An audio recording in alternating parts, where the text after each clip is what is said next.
The House will come to order. Members, please take your seats. Head page.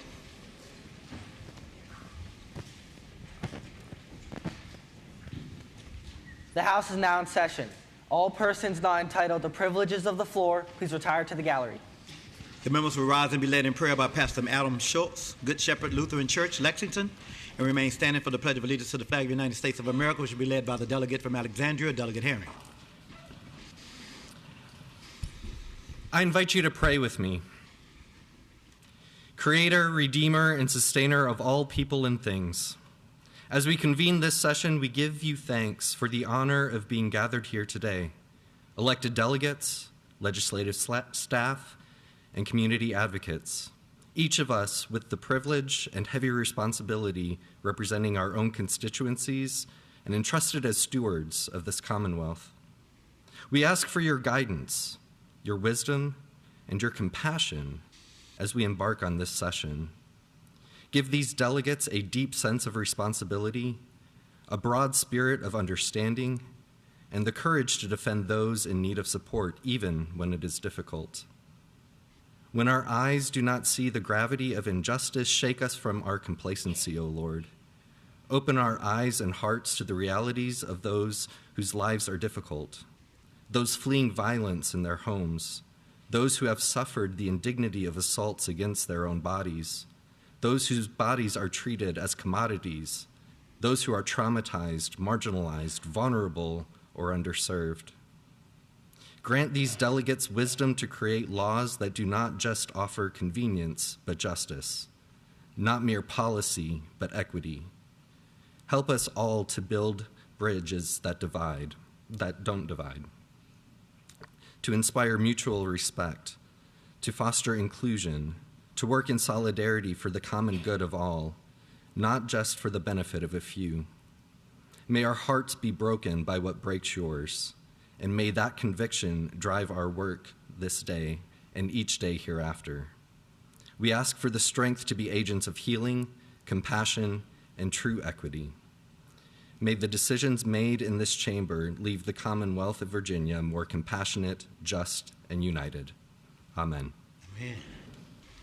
Allegiance to the flag of the United States of America and to the republic for which it stands, one nation, under God, indivisible, with liberty and justice for all.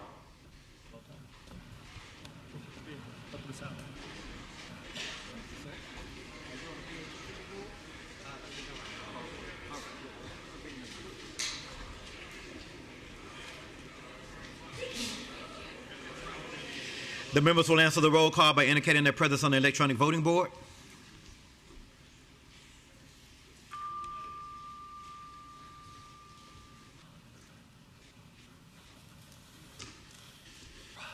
Clerk will close the roll. Mr. Speaker, a quorum is present. Pursuant to House Rule 3, I have examined and approved the Journal of the House of Delegates for February 4th, 2025. Motions and resolutions under Rule 39 pursuant to the provisions of Rule 40 are now in order. Does the clerk have any announcements or communications? No announcements or communications. Therefore, in this first portion of the morning hour, pursuant to House Rule 40, Speaker requests that you use your request to speak button for the agenda items listed for reference up on the voting board. The delegate from Rockbridge, Delegate McLaughlin. Thank you, Mr. Speaker. I rise for an introduction. The delegate has the floor. Thank you, Mr. Speaker. Today's invocation was given by the Reverend Adam Schultz, and I'd ask him to stand. Reverend Schultz leads the Good Shepherd Lutheran Church in Lexington, Virginia, beautiful Lexington, Virginia. Reverend Schultz is the spiritual counselor at Project Horizon, which is a nonprofit human service organization dedicated to reducing domestic, dating, and sexual violence, again, situated right in Lexington.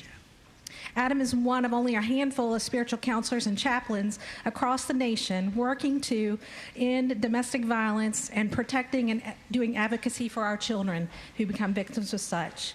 He likes to lead with trying to help them with the spiritual trauma that often accompanies the physical and sexual abuse that they might see. He's looking for a more holistic approach to healing. Mr. Speaker, I would ask that we all join in giving him a very warm house welcome.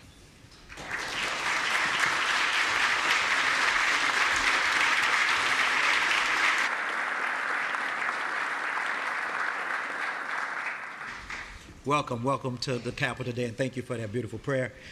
The delegate from Roanoke City, Delegate Rasul. Thank you, Mr. Speaker. Mr. Speaker, I rise for the purpose of an introduction. The delegate has the floor. Thank you, Mr. Speaker. Ladies and gentlemen of the House, I ask the Ask Childhood Cancer Foundation to please rise. Today in the gallery, we have advocates from the Ask Childhood Cancer Foundation on Virginia's Childhood Cancer Advocacy Day. They represent the 350 children diagnosed with cancer every year. They come from Carillion's Children's Hospital of the King's Daughters, Children's Hospital of Richmond, Inova Shar Cancer Institute, and UVA's Children's Hospital. It's a special kind of hurt, Mr. Speaker, to see your child in pain. I remember years ago we had Libby and Clara were the first group that came to us, and they brought us this book called Chemo Sisters, a book that they wrote together. It was wonderful to hear about how they've grown throughout the years. Mr. Speaker, I hope that you can join me in welcoming this very special group of people who represent Virginia's youngest cancer patients, survivors, and families.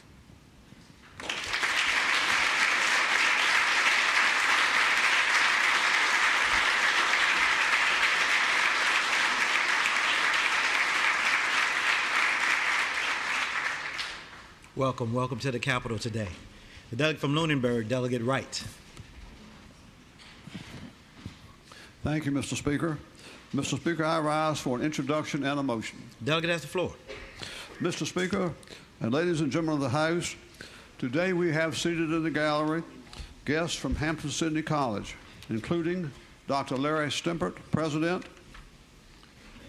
Richard Pantelow, Dean of Students, Owen Williams, Student Body President, Caroline Emmons, Co-Chair of the 250 Anniversary Committee, and the Honorable Chris Peace, former Delegate and President of the Council of Independent Colleges in Virginia.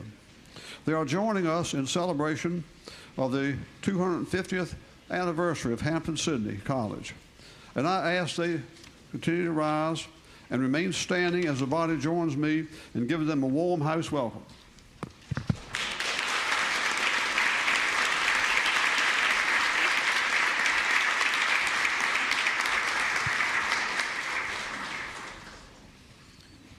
Mr. Speaker, I now have a motion. The delegate has the floor.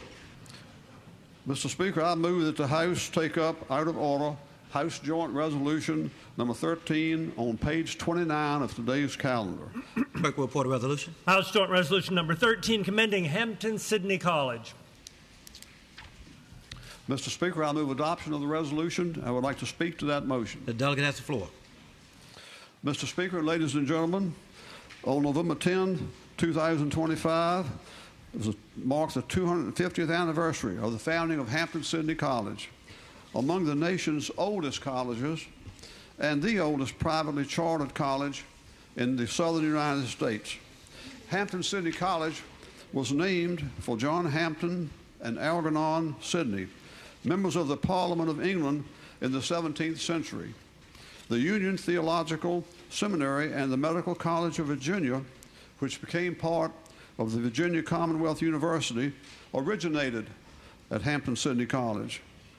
The Union Philanthropic Literary Society, the second oldest college debating society in America, whose earliest members included Edward Henry, the eldest son of Patrick Henry, and future President William Henry Harrison, continues to flourish and provide a model of civil discourse at Hampton-Sydney College.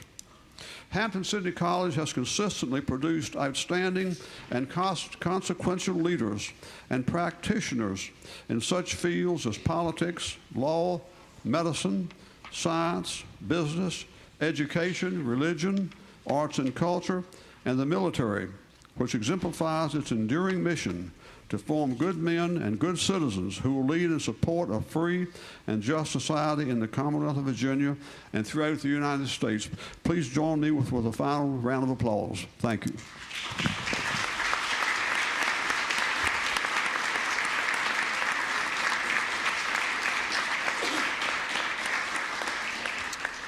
All those in favor of adopting House Joint Resolution 13 commending Hampton-Sydney College shall say aye. Aye. All those opposed, no. The motion is agreed to. Congratulations. The delegate from Fairfax, Delegate Delaney.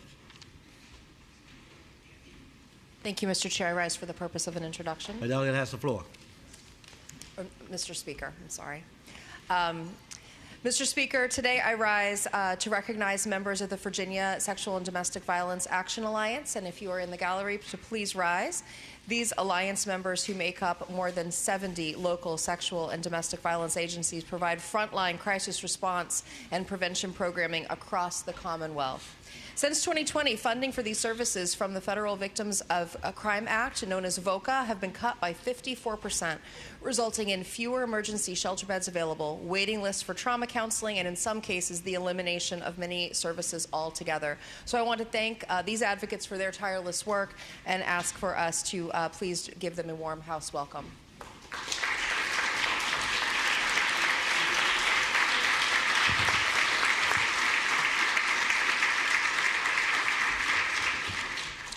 Welcome, welcome to the Capitol today. Delegate from Rockingham, Delegate Runyon. Thank you, Mr. Speaker. I rise for the purpose of introduction. Delegate has the floor. Thank you, Mr. Speaker. Today, I'm honored to recognize the Virginia Real Estate Investors Alliance, a statewide organization comprised of 18 local groups representing more than 15,000 members throughout the Commonwealth. The Alliance advocates for housing providers by shaping housing, zoning, and regulatory policies that promote a balanced housing system, one that protects property rights, respects tenant rights, and supports access to safe and affordable housing. Through education, collaboration, and constructive engagement with policymakers, the Alliance provides a unified voice for housing providers and promotes fair, predictable laws that encourage responsible investment, ethical practices, and long-term housing affordability while strengthening communities throughout the Commonwealth. The Alliance's work is carried out by dedicated volunteers, local leaders, and members from communities across Virginia who give their time and expertise and improve housing outcomes for both residents and housing providers. We thank the Virginia Real Estate Investors Alliance for their ongoing commitment to responsible housing policy and the Commonwealth. Please join me in giving them a warm house welcome. Thank you.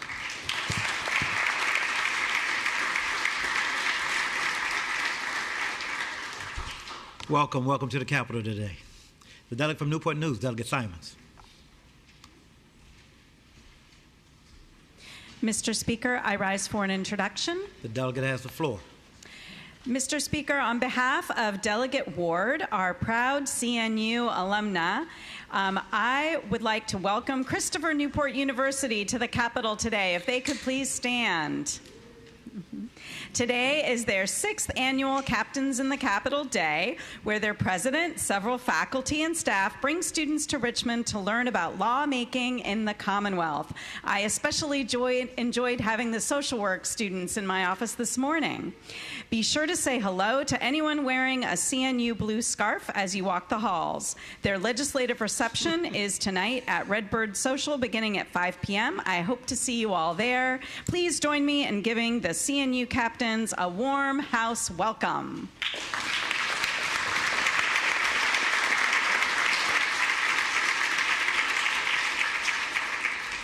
Welcome, welcome to the Capitol today. Delegate from Winchester, Delegate Wiley. Thank you, Mr. Speaker. Rise for motion. The delegate has the floor. Yes, Mr. Speaker. Make a motion that H.R. 72, found on page 64 of today's calendar, go by until Friday, February 13th. Thank you. Without objection, H.R. 72 on page 64 is by until February 13th. Delegate from Henrico County, Delegate McQuinn. Thank you, Mr. Speaker. Mr. Speaker, I rise for a motion. Delegate has the floor. Thank you, Mr. Speaker. Mr. Speaker, I move that the House take out of order H.R. 70 on page 64 of today's calendar. Clerk will report a resolution. Page 64, resolution presented. House Resolution 70, celebrating the life of Virginia Mosel Jefferson Tyler. Thank you, Mr. Speaker.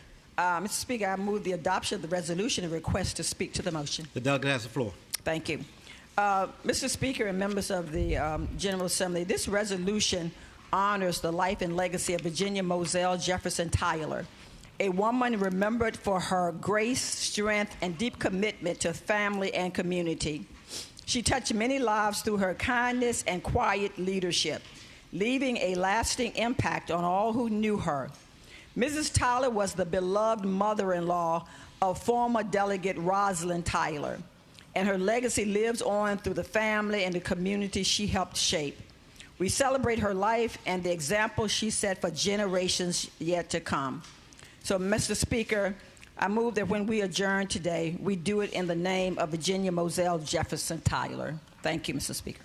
The delegate from Enrico moves that the House adopt House Resolution 70, celebrating the life of Virginia Moselle Jefferson Tyler. All those in favor shall please rise. The resolution is agreed to. The delegate from Hanover, Delegate Fowler. Thank you, Mr. Speaker. I rise for the purpose of an introduction. The delegate has the floor. Thank you, Mr. Speaker. Mr. Speaker, members of the House, visiting in the gallery today are some members from Wynns Baptist Church in western Hanover County, including Elizabeth Foley, Elizabeth's mother is Judy, and of course, including Mr. Speaker, my bride. And Mr. Speaker, members of the House, do you believe in miracles? I do. Mm-hmm. Mm-hmm. Well, I do too, Mr. Speaker, and we have one here today. I want to ask Elizabeth to stand up, please. Thank you. Mr. Speaker, members of the House, Elizabeth and Ryan Foley, along with their children, were vacationing on Florida's Gulf Coast. They were enjoying those things that families at the beach do.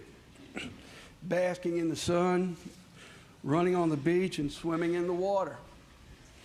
Everything was wonderful, Mr. Speaker, until it wasn't.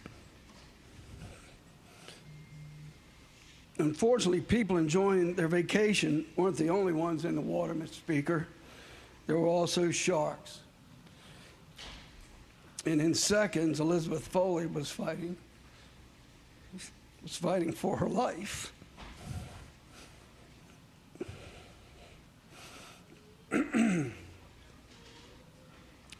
Mr. Speaker, that's when God showed up. A shark zeroed in on Elizabeth, and she fought for her life and her family. In those situations, time seems to stand still. The family, as well as others, jumped into rescue mode, ended the attack, got to the beach, but the damage was done. Elizabeth sustained life-threatening injuries, including the loss of an arm. Mr. Speaker, Elizabeth was bleeding out.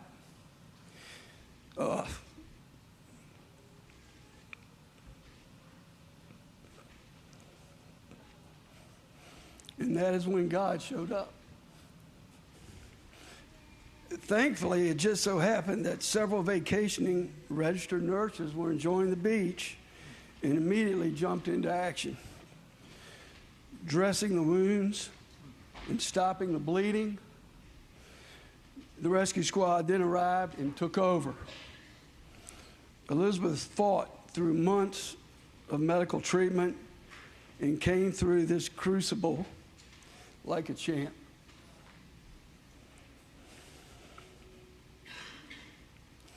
Mr. Speaker, I hope it'll be the pleasure of the House to give Elizabeth Foley a warm House welcome. Thank you, Mr. Speaker.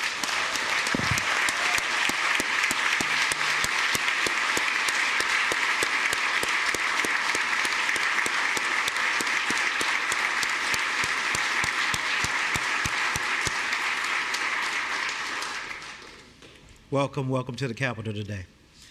The delegate from Prince William, Delegate Torian.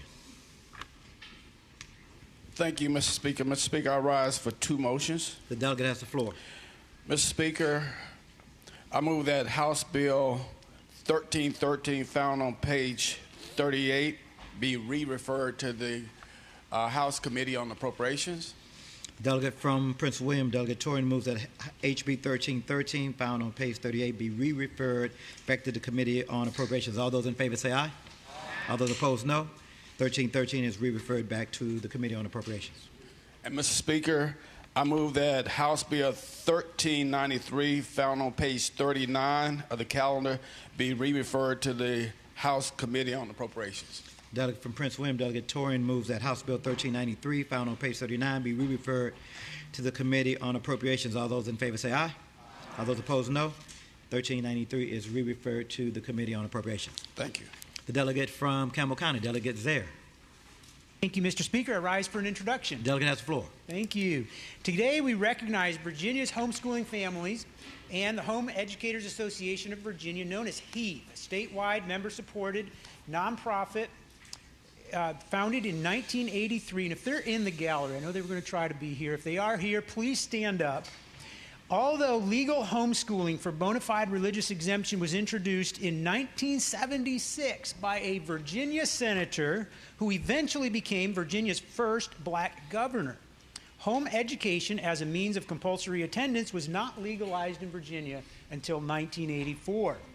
In 83, a group of moms who eventually became HEAV set up a card table right here in the Capitol to begin the homeschooling movement as we know it in Virginia. For more than 4 decades, families across the Commonwealth have chosen home education as a lawful and respected path for raising and educating their children.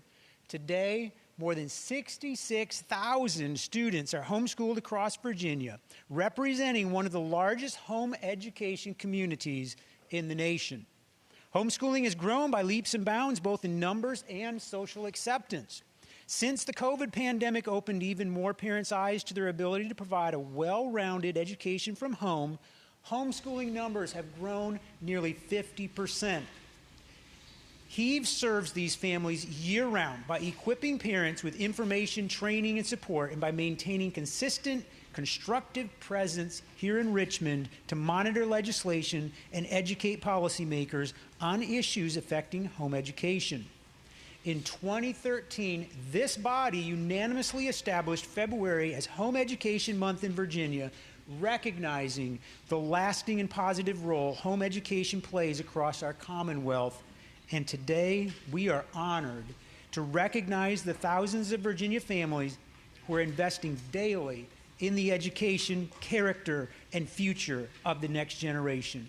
Will you please join me in welcoming HEAV and Virginia's homeschooling families who are with us today and in thanking them for their dedication to their children and to the future of the Commonwealth.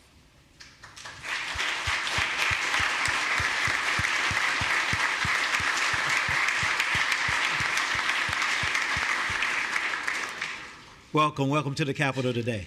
The delegate from Chesapeake, Delegate Hayes. Thank you so much, Mr. Speaker. I rise for the purpose of an introduction. The delegate has the floor. Thank you, Mr. Speaker. Today we have sharing with us representatives from the Boys and Girls Clubs here and there in the gallery. I ask that they please stand and be recognized. Mr. Speaker, members of the House, visiting us are the clubs from across all of Virginia, including the club in my district, the Boys and Girls Club of Southeastern Virginia. Many of us are familiar with the incredible impact that the Boys and Girls Club have on our youth and the families that they are a part of. I personally benefited as a child from Coach Elwood Williams and the Boys and Girls Club in Berkeley. One of the reasons, Mr. Speaker, why I decided to pursue baseball and football, because I was playing with Alonzo Mourning in that club. Mr. Speaker, in Virginia, Boys and Girls Club provides services to 21,000 school-age youth in 44 cities and 11 military installations. Please join me as we extend to them a warm house welcome.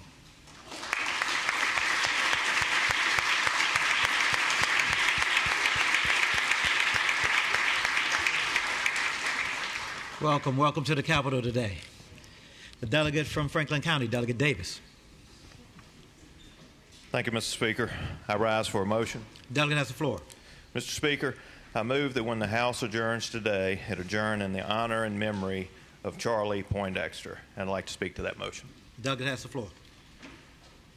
Mr. Speaker, today I rise with a heavy heart to recognize the life and service of our former colleague, Delegate Charlie Poindexter.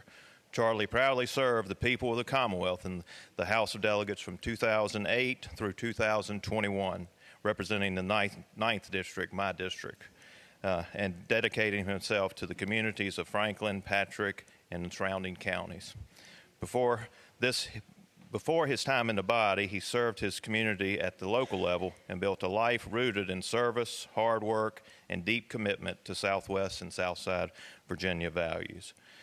Charlie was known as a steady voice, thoughtful, principled, and deeply respected of this institution and the people he represented. He was someone who believed government should work for the people who sent us here. And he carried that belief with him every single day he served in this chamber. Those who worked with Charlie knew him as a man of faith, a family man, and someone who never forgot where he came from. Whether it was agricultural, local government, or protecting Virginia's natural resources, Charlie approached every issue with seriousness and integrity. The House of Delegates is better because Charlie Poindexter served here, and the Commonwealth of Virginia is stronger because of his dedication to public service. On behalf of this body, I extend our deepest condolences to his wife, his children, his grandchildren, and all those who loved him. We are praying for comfort and peace for his family during this difficult time. Mr. Speaker, Charlie Poindexter lived a life of service to his family, to his faith, to his community, and to the Commonwealth he loved. It is only fitting that we pause to recognize that legacy. Mr. Speaker, I ask that the House of Delegates adjourn today in honor and memory of former Delegate Charlie Poindexter. Thank you, Mr. Speaker. Delegate Davis moves that when the House adjourns today, it do so in the honor and memory of the Honorable Charlie Poindexter. All those in favor shall rise.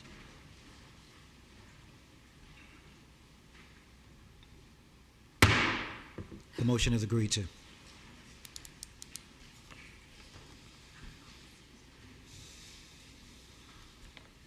The delegate from Alexandria, Delegate Herron. Thank you, Mr. Speaker. I rise for a motion and an introduction. The delegate has the floor. Thank you, Mr. Speaker. I move that we refer House Bill 44 on page 21 to the Committee on Appropriations.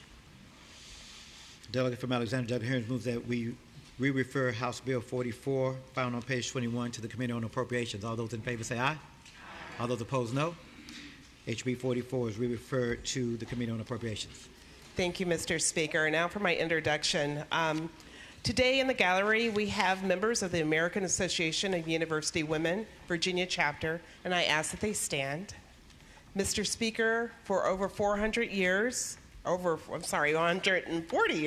the American Association of University Women has been the driving force behind powerful mission advancing gender equity for women and girls through research, education, and advocacy.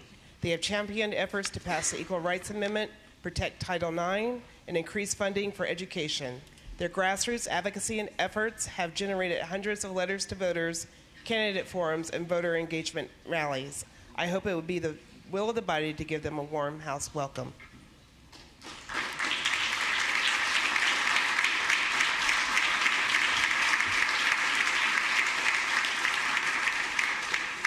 Welcome to the Capitol today. The delegate from Warren County, Delegate Oates. Thank you, Mr. Speaker. I rise for the purpose of an introduction. Delegate has the floor. Thank you, Mr. Speaker. On behalf of myself and Delegate Bill Wiley, today I'd like to introduce the representatives from the top of Virginia Regional Chamber, if they would please stand. The top of Virginia Regional Chamber represents the businesses, entrepreneurs, and employers in Winchester, Clark, and Frederick counties. They are deeply invested in strengthening our local economy and in the communities we are proud to call home. Through their work, they support job creation, workforce development, public policy, and responsible growth, helping ensure that the top of Virginia remains a place where businesses can succeed and families can build their future. They're under the dynamic leadership of the CEO, Cynthia Schneider, who was recently honored as the Chamber's Executive of the Year. The Chamber has acted as a driving force to bring people together across our industries and jurisdictions and build the strong partnerships necessary to create real economic opportunity. This is a chamber that doesn't just talk the talk. Beyond their countless networking and advocacy events and initiatives, you may remember a few years back when they brought toy cars to the General Assembly labeled I-81 to very much make the case in a memorable way for the critical transportation investments our region depends on. We're so grateful for their energy, their leadership, and their unwavering commitment to the prosperity of the top of Virginia. Please join me in welcoming them to the House today.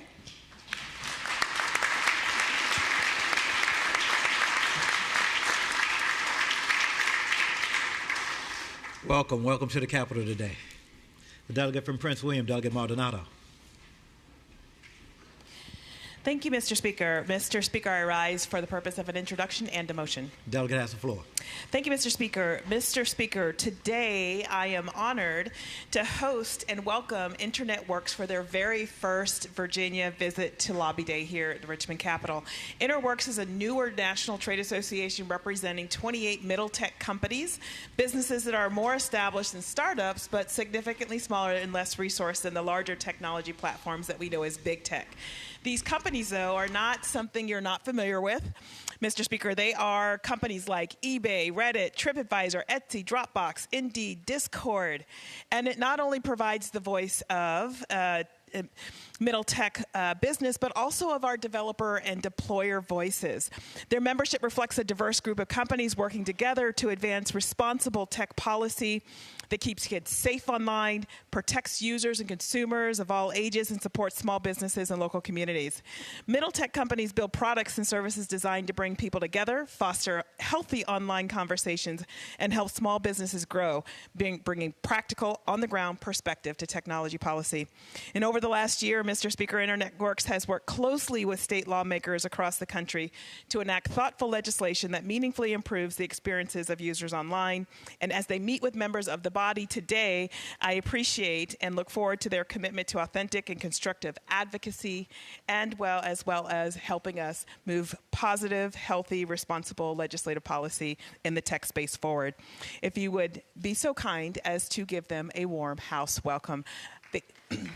Thank you. They are watching from another room. They are watching from another room. Welcome to the Capitol today. Thank you, Mr. Speaker. I also rise for the purpose of a motion. The delegate has the floor. Thank you, Mr. Speaker. Mr. Speaker, I request that the House take up out of order H.R. 71 on page 64 of today's calendar, and speaking to that motion. The clerk will report a resolution. House Resolution number 71, commending Delegates Incorporated. Delegate has the floor. Thank you, Mr. Speaker. Mr. Speaker, today we honor the 60th anniversary of Delegates, a nonprofit organization with deep roots in the Commonwealth of Virginia and a long-standing commitment to expanding opportunity for people with disabilities. Founded in 1965 as the Delegates School for Children with Disabilities, the Manassas-based nonprofit has grown over 6 decades later into a leader in employment, rehabilitation services, and community inclusion, helping individuals build independence, dignity, and purpose through meaningful work.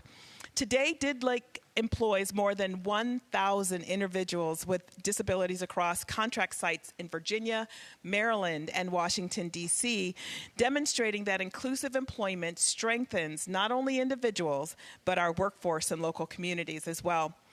Delegates also operates 5-day support programs in Virginia that focus on personal growth, skill development, and active community participation, ensuring individuals are supported holistically, both on and off the job.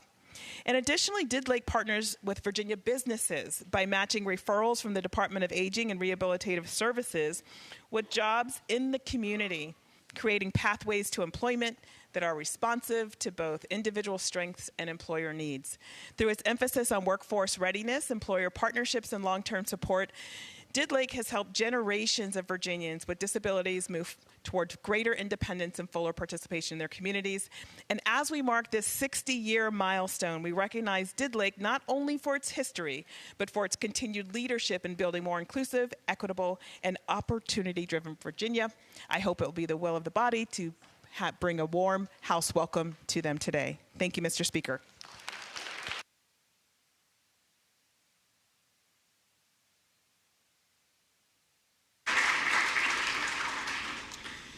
All those in favor of adopting House Resolution number 71, commending Did Lake Incorporated, shall say aye. All those opposed, no. The resolution is adopted. The delegate from Richmond County, Delegate Kent. Thank you, Mr. Speaker. I rise for a motion and an introduction. The delegate has the floor. Thank you. I move that the House take up out of order House Joint Resolution 108, which is not on today's calendar. Clerk will report a resolution. House Joint Resolution number 108, commending the life of Rebecca Coggan Hubert. Mr. Speaker, I move adoption of the resolution, and I request to speak to that motion. The delegate has the floor. Thank you, Mr. Speaker.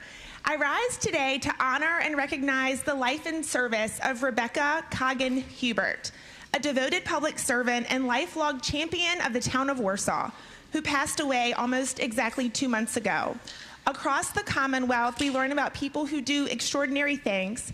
However, there are unsung heroes, role models who don't expect recognition, who don't have biographies written about them or stories of them on TV. But there are numerous leaders who quietly and diligently have resounding change on their communities. Rebecca Hubert is that leader, and her family helped shape the town of Warsaw's history for generations. And when she wasn't working a full-time job or being a mom to 2 children, she devoted her time and service to her community. Throughout her professional career, she was recognized and respected for her integrity, professionalism, and kindness. And she brought that same approach to her work as a public servant. Mrs. Hubert was known for her steady leadership on the Warsaw Planning Commission and then on Town Council, where she chaired the Finance Committee and the Economic Development and Small Business Loan Committee. She helped guide economic development that strengthened the local economy while preserving the town's character and the small town charm that we have today. She promoted and navigated arguably the town's most significant revitalization effort in the town and county's history, with countless time and positive energy. To quote her obituary, Mr. Speaker, and to quote her, Mrs. Hubert always loved to say, "We're proud to know ya." And now it is our turn to say, we're not only proud to know Rebecca Hubert, but we're proud and grateful of the legacy that you have left and the example that you have made on our community. Thank you, Mr. Speaker and House, for the opportunity to recognize this local leader, her impact, and her heart. Mr. Speaker, I move adoption of House Joint Resolution 108. The delegate from Richmond County, Delegate Kent, moves that the House adopt House Joint Resolution number 108, celebrating the life of Rebecca Coggan Hubert. All those in favor shall please rise.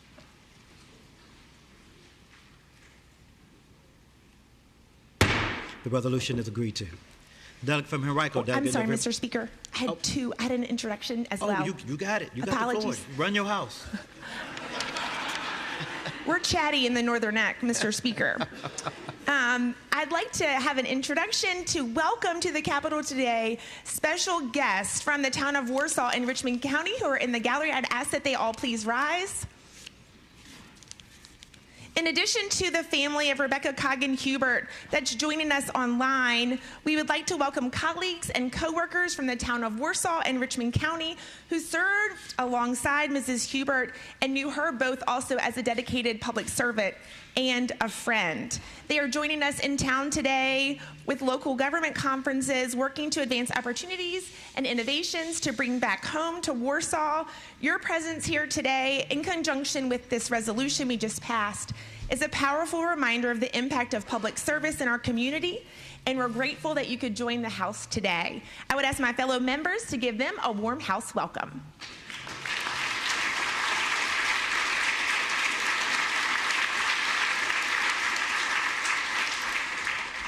Welcome to the Capitol today. The delegate from Henrico County, Delegate LaVere Boulding.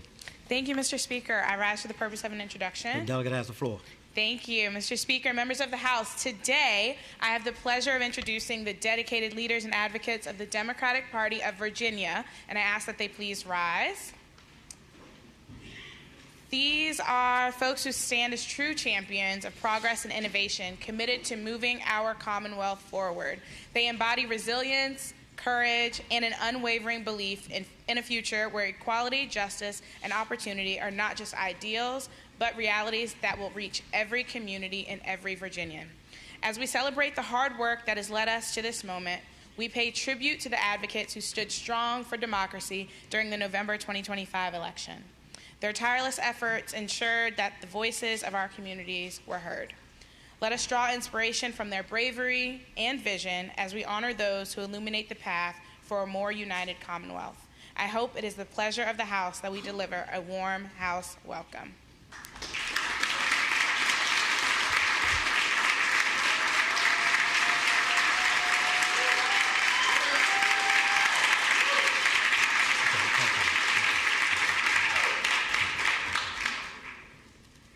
Welcome to the Capitol today. The Delegate Fairfax, Delegate Shan. Thank you, Mr. Speaker. Mr. Speaker, I rise for the purpose of an introduction. The delegate has the floor. Thank you, Mr. Speaker. We have in the gallery with us today a delegation of members from the Virginia Coalition for Human Rights, and if they would please rise.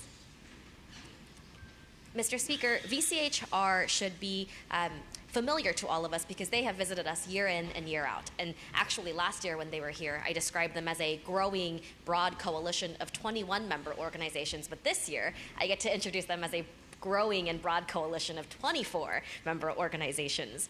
And they are an organization and coalition committed to and advocating for human rights and against genocide, especially on behalf of the Palestinian people. They are here today making their voices heard for their core mission of fighting oppression, defending human rights, free speech, including the right to protest and to boycott, as well as academic freedoms. They have stood firmly against discrimination and blatant violations of international law all over the world. I hope my colleagues will join me in offering a warm House welcome to the Virginia Coalition for Human Rights.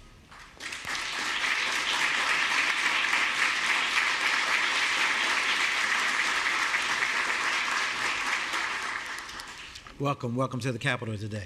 Delegate from Washington County, Delegate O'Quinn. Thank you, Mr. Speaker. I rise for the purpose of an introduction. The delegate has the floor. Thank you, Mr. Speaker. Joining us in the gallery today are representatives from the Strong Accountable Care community, and I would ask that they please rise. Representing organizations from across Southwest Virginia, STRONG stands for Striving Toward Resilience and Opportunity for the Next Generation. This is a coalition that brings public, private, and nonprofit partners together to create brighter futures for children and youth through workforce development, early childhood development, and educational success. So, Mr. Speaker, I would ask that we give our guests a warm House welcome. Thank you.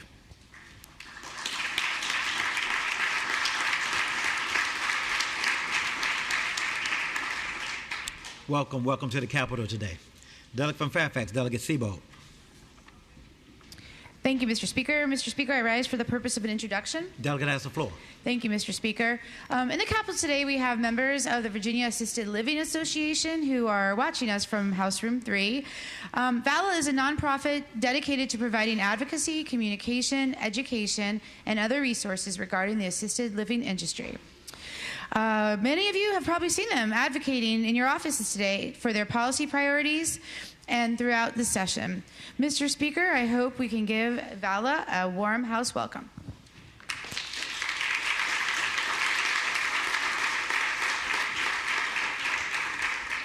Welcome to the Capitol today. The delegate from Loudoun County, Delegate Singh. Mr. Speaker, I rise for the purpose of an introduction. Delegate has the floor. Thank you, Mr. Speaker. I'd like to welcome the Loudoun County Board of Supervisors and ask them to please rise. Mr. Speaker, I'm going to tell everyone the obvious. Loudoun County has great schools, parks, companies, airports, and fantastic people. Along with Delegates Reed, Reeser, Martinez, and McAuliffe, please join me in giving the Board of Supervisors a warm House welcome.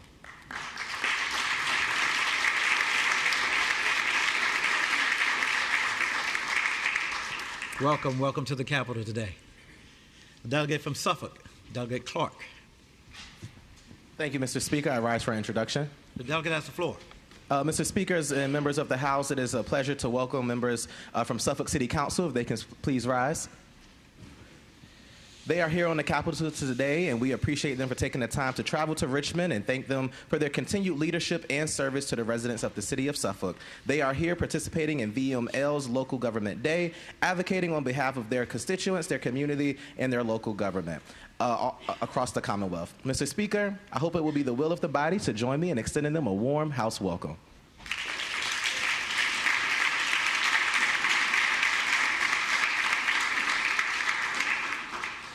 Welcome, welcome to the Capitol today. The delegate from Prince William, Delegate Guzman. Thank you, Mr. Speaker. I rise for the purpose of an introduction. The delegate has the floor. Thank you, Mr. Speaker. Today we are joined in the gallery by the Branchville Civic Association, who have made the trip down from the western side of Prince William County. I would invite the members to stand to be recognized. The Civic Association of Branchville and surrounding areas was formed in 2025 to fill a need for a civic association in the greater Branchville area. They promote smart growth principles, advocate for residents' best interests, and provide a unified voice for citizens on issues impacting our community. As data centers and transmission lines continue coming to Branchville, the Civic Association keeps citizens informed. Furthermore, they encourage responsible development and smart growth in Branchville and the surrounding areas. I would ask members of this body to please join me in giving a warm house welcome to the Branchville Civic Association.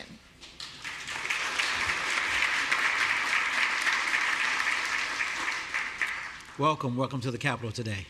Delegate from Fairfax, Delegate Keys-Gamarra. Good morning, Mr. Speaker. I rise for an introduction. The delegate has the floor. Thank you. Mr. Speaker, I am pleased to announce that I had 18 students in my office today. I would ask them to rise.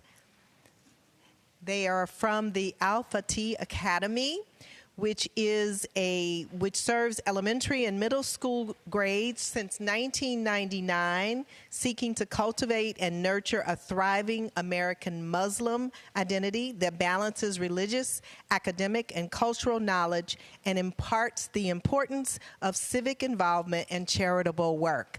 I enjoyed putting all 18 of them in my office today as we talked about the history of the House of Delegates, as well as how we have been here longer than the people down the hall.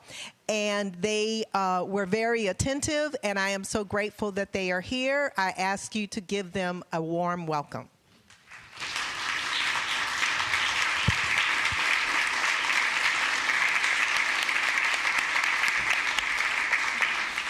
Welcome, welcome to the Capitol. Pursuant to House Rule 30, the journal shall reflect that the following members are away on pressing personal business and are granted leave from today's session.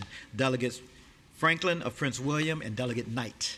Clerk shall announce the next order of business. Mr. Speaker, the second portion of the morning hour reserved for announcements of member requested legislation moved from the regular over to uncontested over to the regular. There are two. Page 3, that third reading uncontested, Delegate Bulava's House Bill 1342 out of the block over to the regular calendar, and also on the page 22 in the House Bills of second reading uncontested calendar block, Delegate Cohen's House Bill 231 will be discussed in that block, but for tomorrow it'll be moved over to the regular calendar after engrossment, the request of Delegate Scott of Spotsylvania. Clerk shall announce the next order. Third portion of the morning hour, member requests for legislation go by for the day. If such, the motion to effectuate that by the majority leader. There are two. Page 24, both of them are on page 24 in the category of House Bills second regular, Delegate Trans, House Bill 1161, and Delegate McClure's House Bill 524. Both of those by for the day at the request of Delegate Tran. Delegate from Alexandria, Delegate Herring. Mr. Speaker, I move that the legislation as announced by the clerk go by for the day. Delegate from Alexandria, Delegate Herring, moves the legislation as announced by the clerk go by for the day. As many in favor of the motion will say aye. Aye. Those opposed, no. The motion is agreed to. The clerk shall announce the next order of business. And, Mr. Speaker, members of the House, fourth and final portion of the morning hour reserved for member requests for points of personal privilege. Kindly use your request to speak button to get into the queue. The delegate from Fairfax, Delegate Seabold. Thank you, Mr. Speaker. Mr. Speaker, I rise for a point of personal privilege. The delegate has the floor. Thank you, Mr. Speaker. Mr. Speaker, as we celebrate Black History Month, I want to reflect on a shameful part of our history that is still visible in the community I represent. It is a history not written in textbooks, but one that is embedded in the original land deeds of my district. Many original deeds in Virginia still contain racially restrictive housing covenants.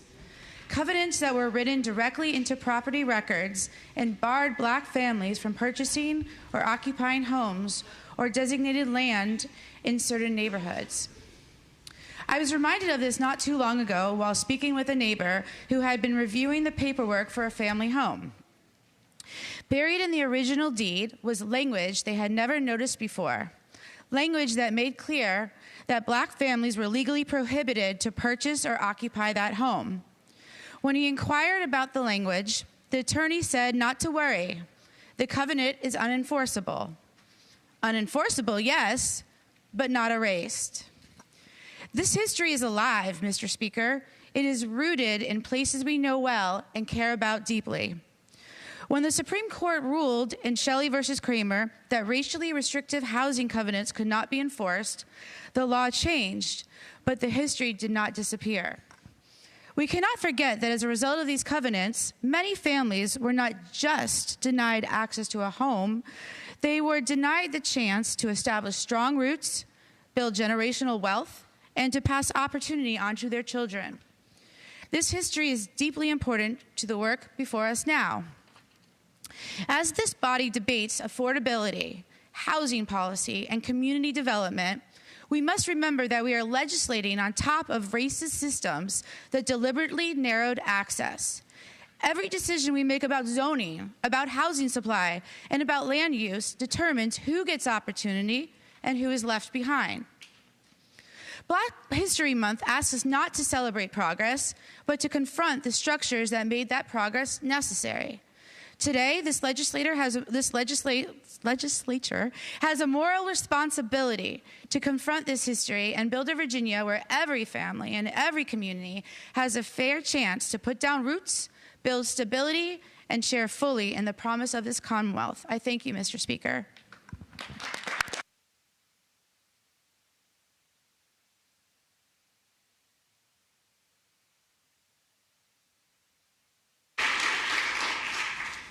The delegate from Buckingham, Doug Garrett. Thank you, Mr. Speaker. I rise on a point of personal privilege. Delegate has the floor. Thank you, Mr. Speaker. Why would a government wish to disarm law-abiding citizens? I asked AI, Mr. Speaker, if the Constitution and the Bill of Rights were reduced to 12-point font, single-spaced, how many pages they would take up. The answer is 11. And so our founders were brilliant in their brevity, but alas, we torture and misinterpret those words as a result. If James Madison wanted to be a little bit more wordy, the Second Amendment wouldn't read, "The right of the people to keep and bear arms shall not be infringed." It would read, "The right of the people to keep and bear arms to defend themselves from tyranny shall not be infringed." Mr. Speaker, the government did not give me the right to defend myself, to defend my family, or to defend my freedom. And the government cannot take it away, try though it may.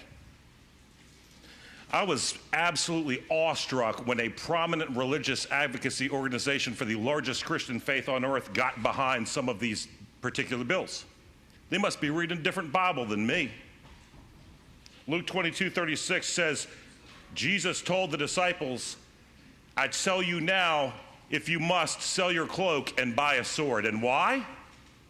Because he had commanded them to go out and spread the word, and the roads were teeming with brigands, murderers, and thieves, and their right to defend themselves in doing that which was right was important even to Christ. Indeed, in the garden, Jesus didn't tell Peter to throw away his sword. He told him to put away his sword. And as a guy who goes to the Middle East a lot, I know there are people going, "Oh, there's Garrett throwing his Christianity at me."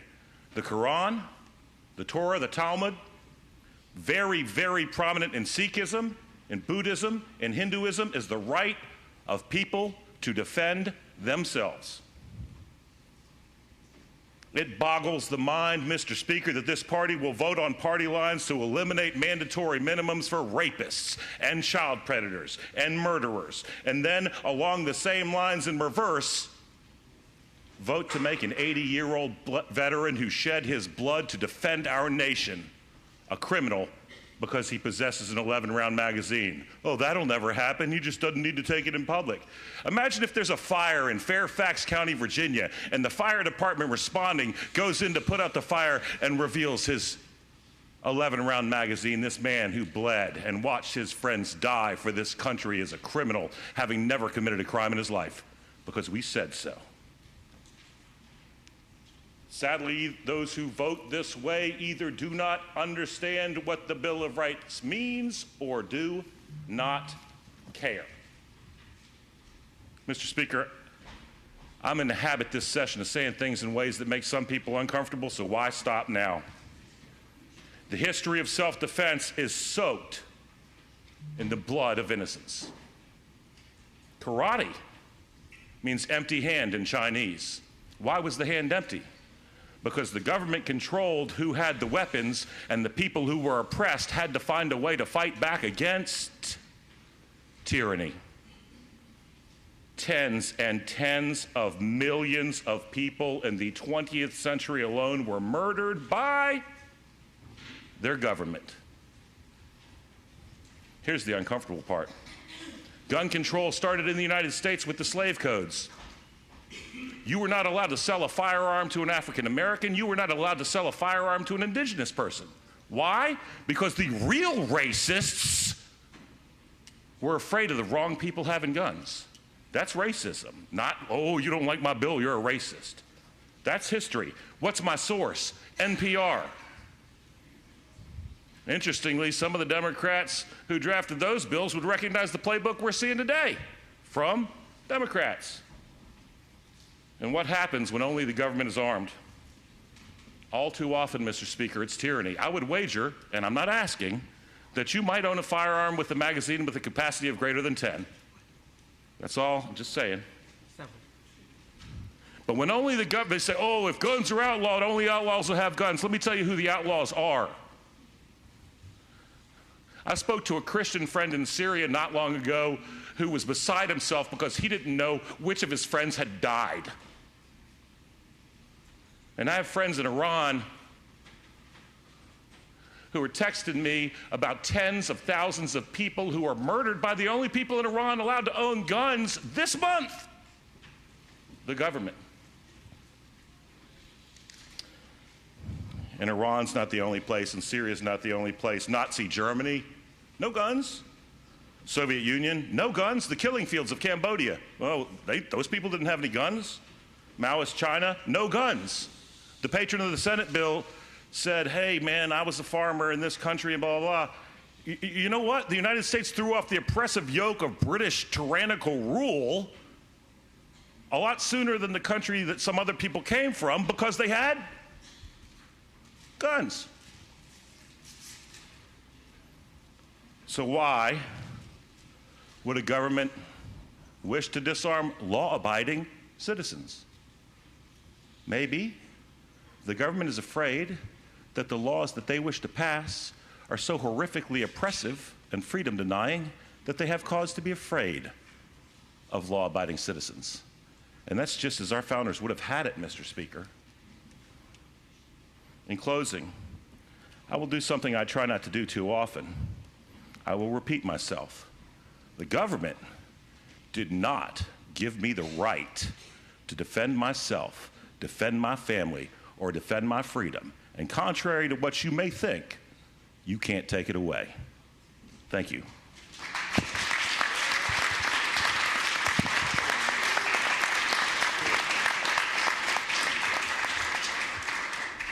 Delegate from Alexandria, Delegate Herring.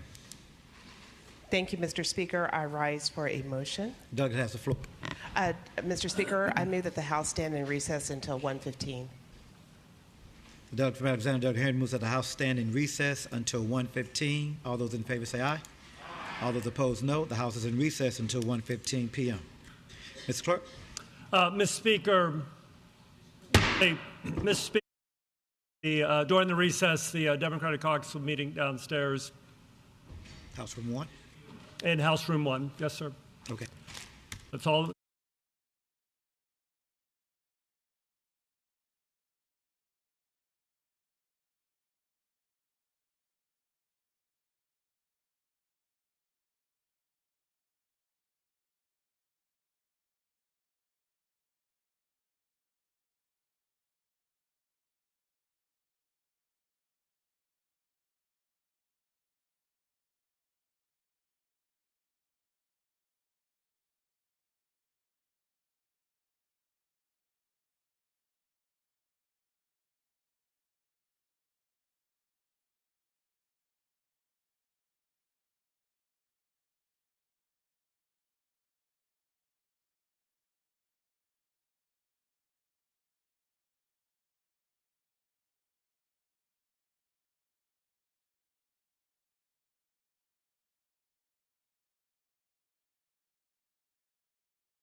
The House will come to order. The House will be at ease.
House will come to order.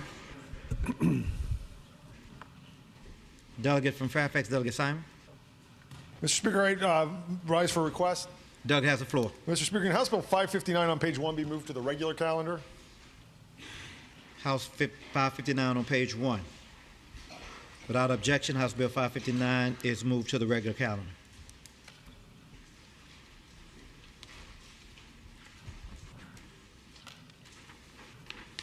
Would that go?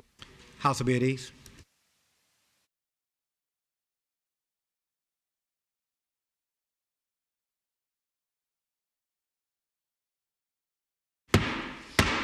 House will come to order. Clerk will call the calendar. Mr. Speaker, the calendar for today, Thursday, February 5th, for the Virginia House of Delegates. First category is House bills on third reading, final passage, uncontested calendar. There are 4 bills in the block.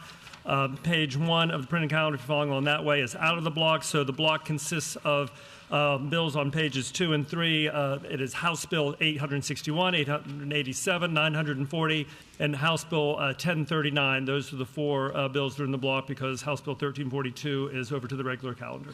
Shall the bills pass?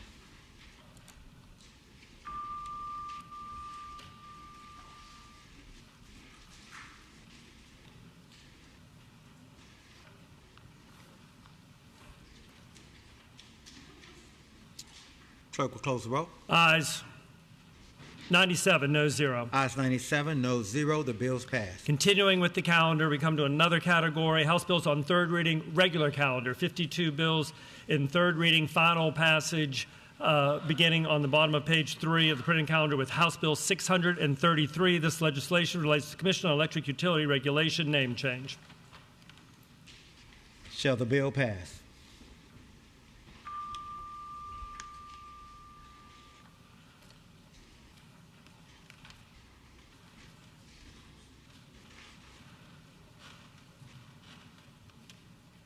Clerk will close the roll. Ayes 34, noes 63. Ayes 34, noes 63. The bill fails. Over on page 4, House Bill 791. This legislation relates to charitable gaming, conduct of athletic event drawings. Shall the bill pass?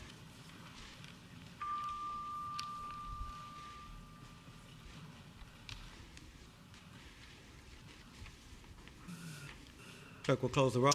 Ayes 29, noes 65. Ayes 29, noes 65. The bill fails. House Bill 1052 relates to the Board of Pharmacy membership, registered pharmacy technician. Shall the bill pass?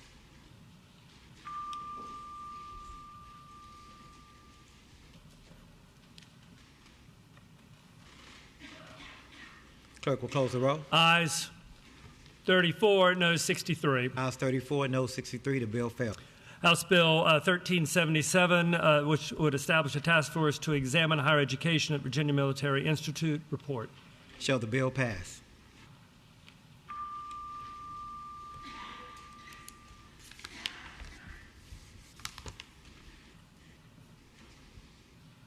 Clerk will close the roll. Ayes 71, noes 24. Ayes 71, noes 24. The bill passes. House Bill 649 relates to the removal of certain signs and advertisements placed within the limits of highways, agreements with local governing bodies, requirements. Shall the bill pass?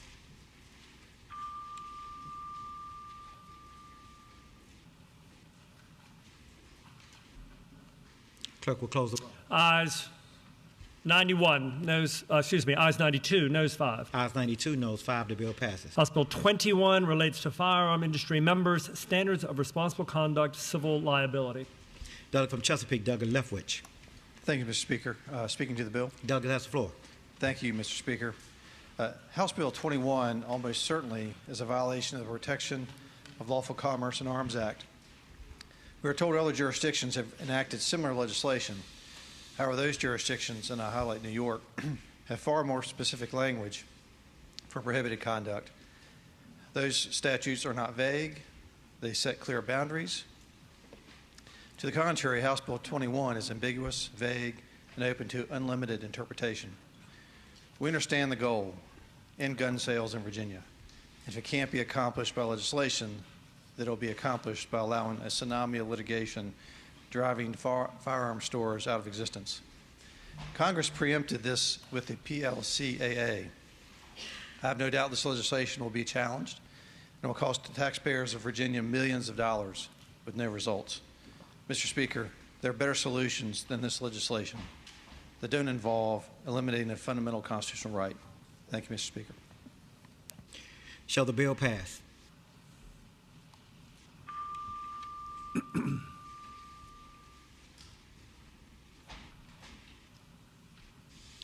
Clerk will close the roll.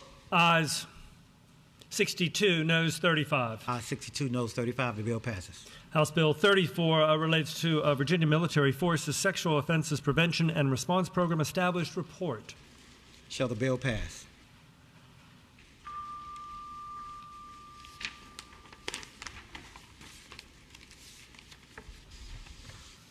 Clerk will close the roll. Ayes 64, noes 33. Ayes 64, noes 33. The bill passes. Over on page 6, we continue third reading regular. House Bill 40 is now before you, relating to manufacture, import, sale, transfer, or possession of plastic firearms and unfinished frames or receivers and unserialized firearms prohibited. Penalties. Shall the bill pass?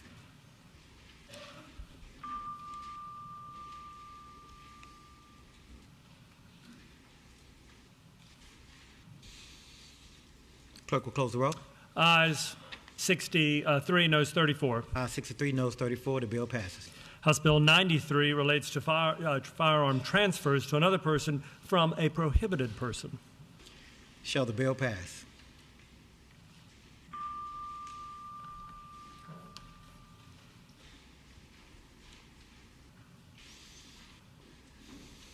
Clerk will close the roll. Ayes 62, noes 35. Ayes 62, noes 35. The bill passes. House Bill 110 now before you relates to firearm in unattended motor vehicle civil penalty. Shall the bill pass?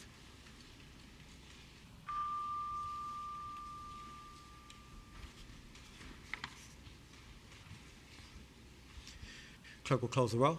Ayes 62, noes 35. Ayes 62, noes 35. The bill passes. House Bill 126 relates to local, regional, and community correctional facilities' access to counsel for inmates. Shall the bill pass?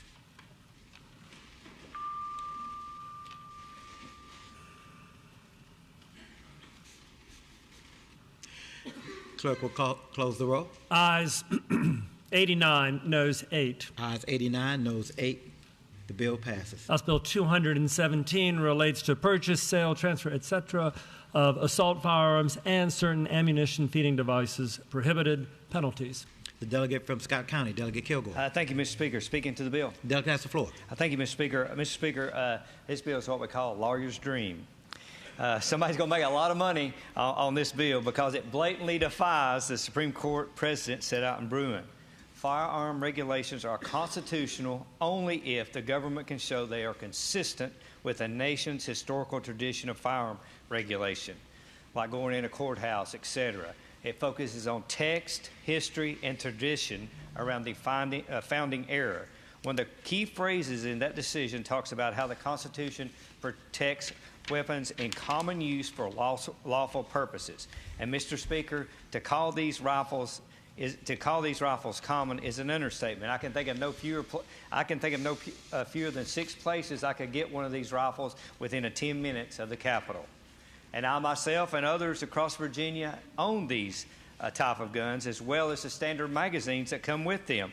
Mr. Speaker, there's a significant chance that this law will generate a precedent that the other side does not want to see. A majority opinion holding that not only are these rifles protected under Bruin, but the magazines that feed them are as well. Mr. Speaker, regardless, this bill is unconstitutional under the plain reading of the Supreme Court. And, Mr. Speaker, I think that this bill will be overturned. Thank you, Mr. Speaker. Shall the bill pass?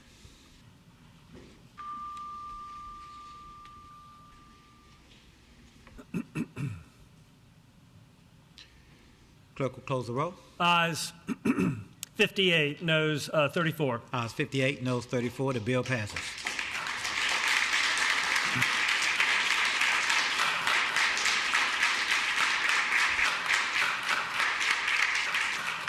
Top of page 8, continuing third reading, regular House Bill 229 now before you, relates to weapons possessions prohibited in a hospital that provides mental health services or developmental services penalty.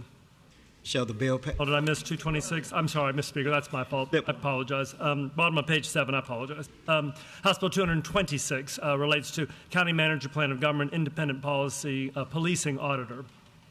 Shall the bill pass?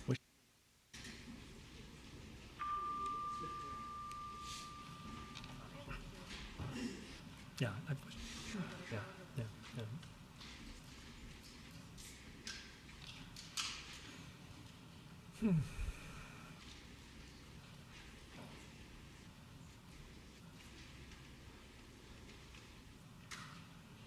Clerk will close the roll. Ayes 63, noes 34. Ayes 63, noes 34. The bill passes. Now we come to page 8. House Bill 229 relates to weapons possessions prohibited excuse me, in a hospital that provides mental health services or developmental services penalty. Shall the bill pass?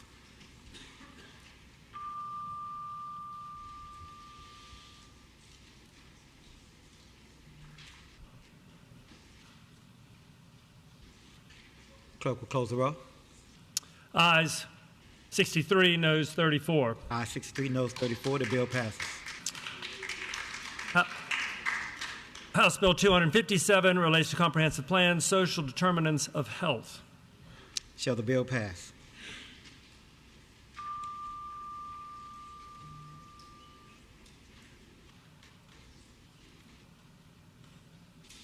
Clerk will close the roll. Ayes 68, noes 30. Ayes 68, noes 30. The bill passes. House Bill 277 relates to a zoning wireless facility modifications applications process. Shall the bill pass?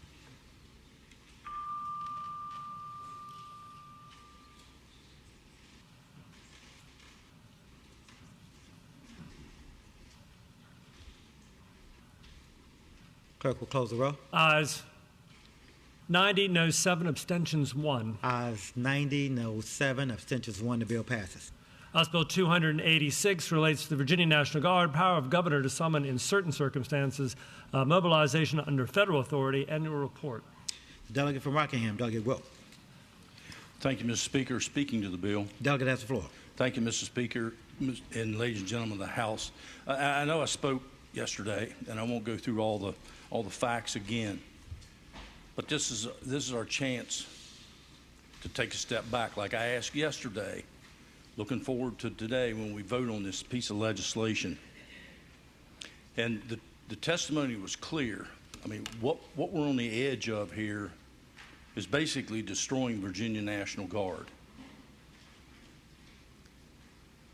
This is not a political pawn to be used.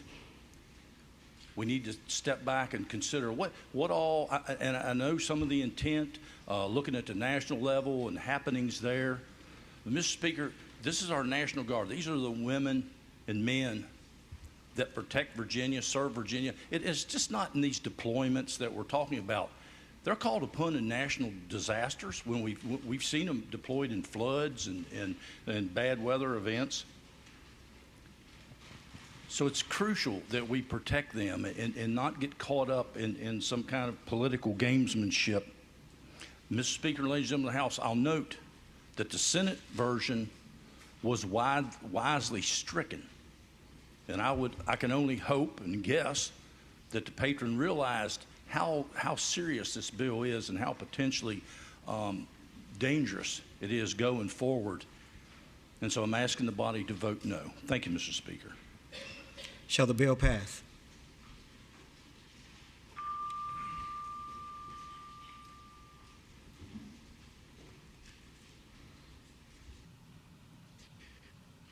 Clerk will close the roll.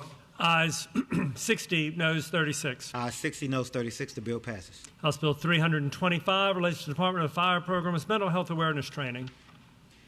Shall the bill pass?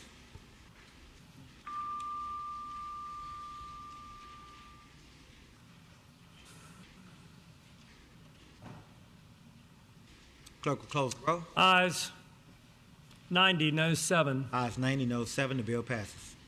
Over on page 10, printed calendar following along that way, House Bill 388. Now before you relates to powers of service districts, control of invasive plants. Shall the bill pass?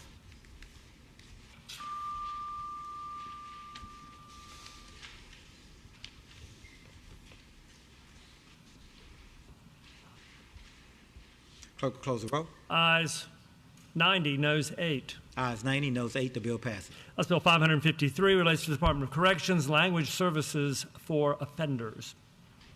Shall the bill pass?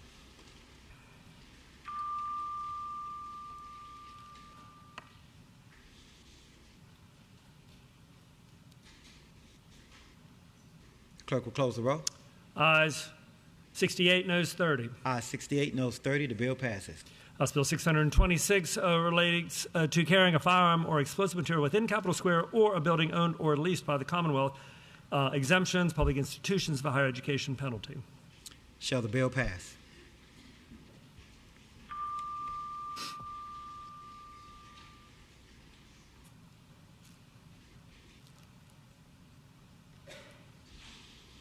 Clerk will close the roll.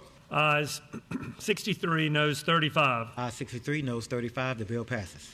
House Bill 711 relates to local regulation of solar facilities, special exceptions. Shall the bill pass?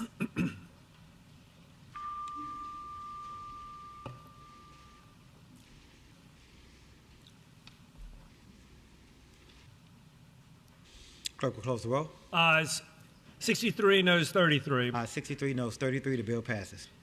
House Bill 802 relates to vacant building registration, registered agents. Shall the bill pass?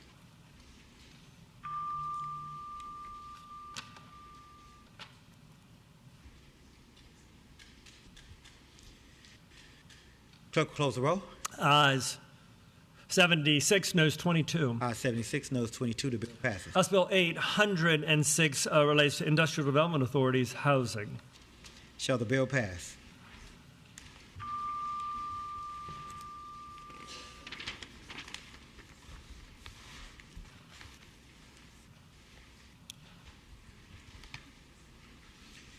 Clerk will close the roll. Ayes 85, noes 12. Ayes 85, noes 12. The bill passes. Page 12, House Bill 867 relates to affordable housing, local zoning ordinance authority. Shall the bill pass?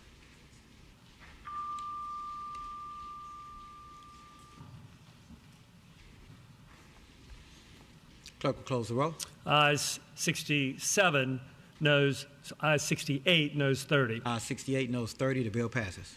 Ayes 871, House Bill 871, it's quite an increase. House Bill 871 relates to storage of firearms in a residence where a minor or person prohibited from possessing a firearm is present. Penalty. Delegate from Campbell County, Delegate Zare. Yes. Mr. Speaker, speaking to the bill. Delegate has the floor. Thank you, Mr. Speaker. Mr. Speaker, this bill is the embodiment of good intentions colliding with reality. Nobody wants young children or those who are not legally able to possess firearms to have them. We agree on that. What we disagree with is the fact that this bill has no escape hatch for emergencies. As we asked on the floor yesterday, what happens when a competent minor who's almost an adult uses a firearm in the home to defend themselves? Is there any sort of affirmative defense? No, there isn't. If a minor uses a firearm to defend themselves in their home, the owner of that firearm is guilty under this law. Doesn't matter if the minor saved himself or herself or her siblings from being raped or murdered, or if the Commonwealth's attorney holds that the shooting was not only justified but appropriate under Virginia law. This bill turns that act of self-defense into a prosecutable act. That leaves our sons and daughters in an awful place. Do I fight back and protect myself, or do I send mom and dad to jail? That's wrong, Mr. Speaker. Again, there are ways to fix this legislation, but this bill isn't about working with stakeholders to solve a problem. It's about making people who don't like guns feel better and sticking it to those icky people who like to exercise their constitutional rights. I hope and pray I'm wrong about what this bill will do, but I don't think I am. But it doesn't stop there. This bill asks one question of every gun owner in Virginia with a child or prohibited person in the home: how much money do you have? The answer determines which of four outcomes this bill assigns to you. If you can afford a biometric safe, several $100s for a reliable one, you keep a loaded firearm and comply with the law. If you can only afford a basic lockbox, you keep an unloaded firearm. If you can't afford either, you're a Class 4 misdemeanor criminal in your own home. And if you can't accept that risk, you don't have a firearm at all. The sorting mechanism here is not safety, it's not responsibility, it's money. Some will point to the tax credit that Delegates Lopez and Freitas worked together on, two members not exactly known for common ground. Yeah. But a tax credit requires you to have the money to buy the safe first. Are biometric safes helpful to have to store firearms? Sure. But there are other ways of accomplishing safe storage of firearms. I would ask my colleagues to consider what it looks like for a family that doesn't have enough disposable income to afford one. The patrons would say, don't worry. The fine is only $250. Mr. Speaker, I've heard a lot this session about costs that are not a big deal. A little cost here, a little increase there. It's all in the name of making life more affordable. Now we're going to tell a working family that $250 for not buying equipment they couldn't afford is not a big deal either. And it is not just the fine. It's a criminal conviction that follows them to every job interview and every housing application. But here's what troubles me most. The patrons say this bill protects children. Well, the family that can afford the safe will be fine. Their children are already in a more stable, better resourced home. The family that cannot comply, those parents now face prosecution, increased police engagement, and the financial strain of fines pulling resources from everything else their children need. Those are the children most in need of protection, and this bill burdens them the most. We don't make Virginia's children safer by making criminals of their parents. I want to hope and think that I'm wrong about what this bill will do, but I know that I'm not. And that's a tragedy. Thank you, Mr. Speaker.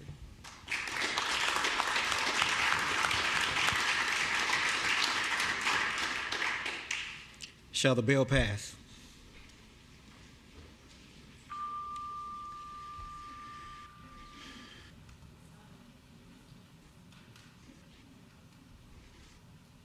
Clerk will close the roll. Ayes 60, noes 37. Ayes 60, noes 37. The bill passes. House Bill 800.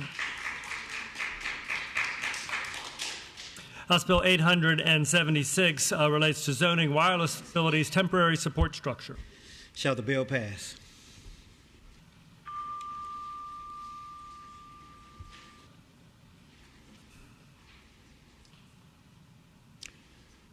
Clerk will close the roll. Ayes 92, noes 4, abstentions 1. Ayes 92, noes 4, abstentions 1. The bill passes. House Bill 888 relates to minimum off-street parking requirements in certain areas. Shall the bill pass?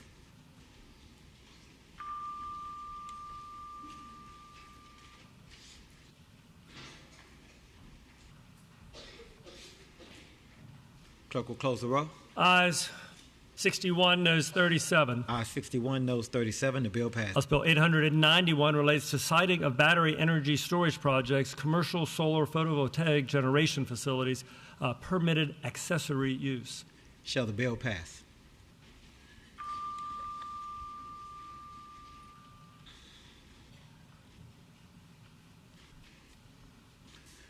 Clerk will close the roll. Ayes 69, ayes 70, noes 28. Ayes 70, noes 28. The bill passes.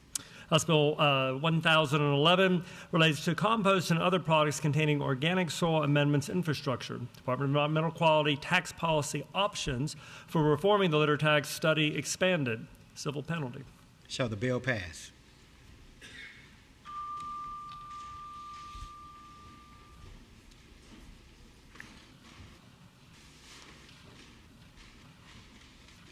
Clerk will close the roll. Ayes 69, noes 28. Ayes 69, noes 28. The bill passes. We're on page 14, continuing House Bills third reading regular. House Bill 1130 relates to workforce housing for employees of a locality or school board lease of surplus property.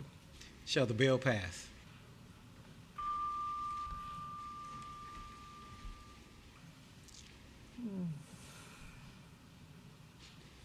Clerk will close the roll. Ayes 73, noes 24. 73, noes 24. The bill passes. House Bill 1144 relates to water and sewer connection fees, first-time home buyers, affordable housing. Shall the bill pass?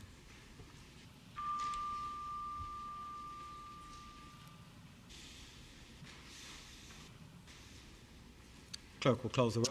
Ayes 64, noes 34. Ayes 64, noes 34. The bill passes. House Bill 1279 relates to affordable housing, religious organizations, and other nonprofit tax-exempt properties.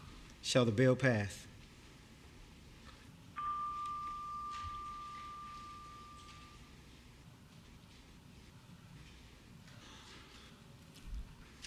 Clerk will close the roll. Ayes 60, noes 36. Ayes 60, noes 36. The bill passes. House Bill 1404 relates to local governing bodies' appointments of youth representative. Shall the bill pass?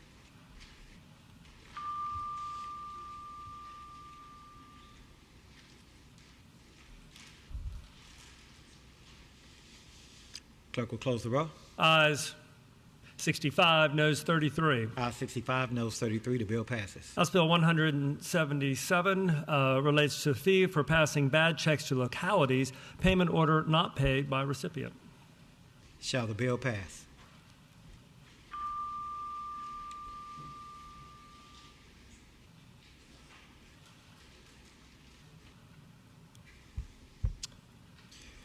Clerk will close the roll.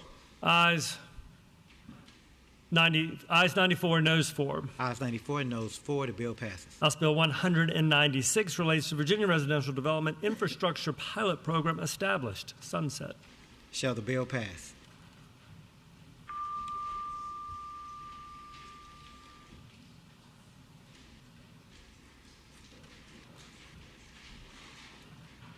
Clerk will close the roll. Ayes 92, noes 6. Ayes 92, noes 6. The bill passes. From page 16, we come to House Bill 296, which relates to state correctional facilities, visitation policies. Report.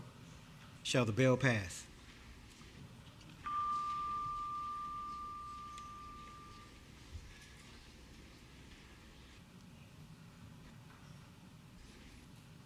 Clerk will close the roll. Ayes 95, noes 3. Ayes 95, noes 3. The bill passes. House Bill 682 relates to Fire Programs Fund, aid to localities, redistribution of funds. Delegate from Fairfax, Delegate Simon. Mr. Speaker, speaking to the bill. The delegate has the floor. Mr. Speaker, I know this bill seems like it's for a good cause, but I've noticed some problems with it, and I don't think it's quite ready for prime time, so I hope the members will vote no. Shall the bill pass?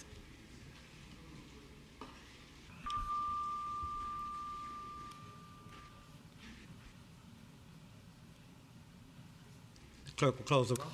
Ayes 33, no 65. Ayes 33, no 65. The bill fails. House Bill 683 relates to solar interconnection grant program established. Report sunset. Shall the bill pass?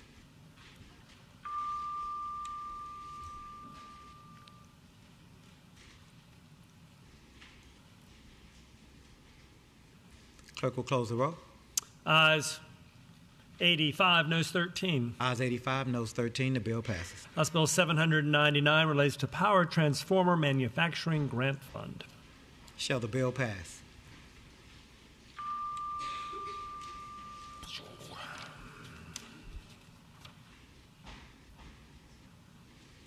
Clerk will close the roll. Ayes 93, noes 4. Ayes 93, noes 4. The bill passes. House Bill 800 relates to Active Pharmaceutical Ingredient Manufacturing Grant Fund. Shall the bill pass?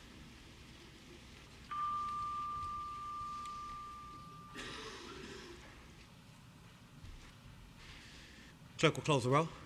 Ayes 94, noes 3. Ayes 94, noes 3. The bill passes.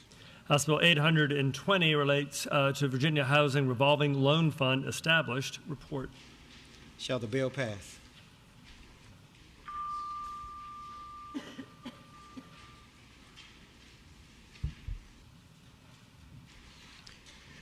Clerk will close the roll. Ayes 90, noes 6. Ayes 90, noes 6. The bill passes. Over on page 18, we come to House Bill 857, which relates to Home Electronic Incarceration Program. Shall the bill pass?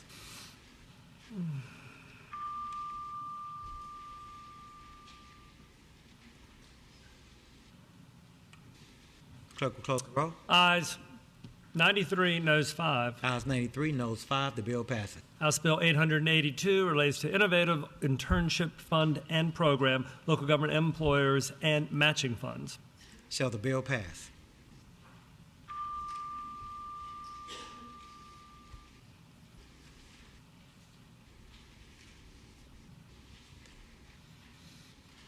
Clerk will close the roll. Ayes 92, noes 5. Ayes 92, noes 5. The bill passes. House Bill 1053 relates to Go Virginia grants, matching funds. Delegate from Fairfax, Delegate Simon. Mr. Speaker, speaking to the bill. Delegate has the floor. Mr. Speaker, I noticed that the fiscal impact on here says it's still preliminary. I'm sure that it's a well-intentioned bill, but I'm afraid of the unintended consequences, so I hope the members will vote no. Shall the bill pass? Speaker. The delegate from Scott County, Delegate Kilgore. Mr. Speaker, I know where this is going, but let me tell you what this bill does. It allows the Tobacco Commission to match Go Virginia grants in the western part of the state.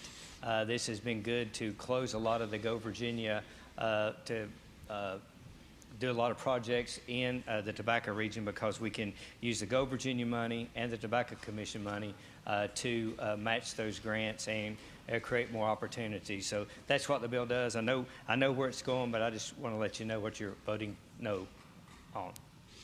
Shall the bill pass?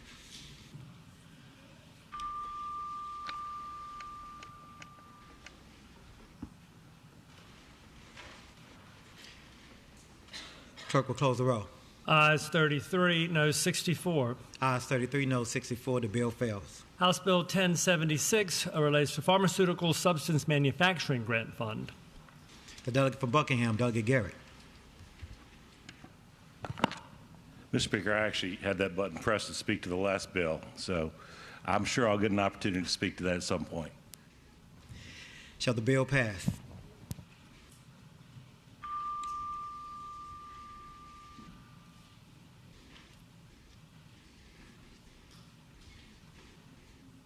Clerk will close the roll. Ayes 92, noes 5. Ayes 92, noes 5. The bill passes. House Bill 1138 relates to economic development incentives, wage requirements. Delegate from Fairfax, Delegate Simon. Mr. Speaker, speaking to the bill. Delegate has the floor. Mr. Speaker, I think this bill, again, is not quite ready. I hope the members will vote no on 1138. Shall the bill pass?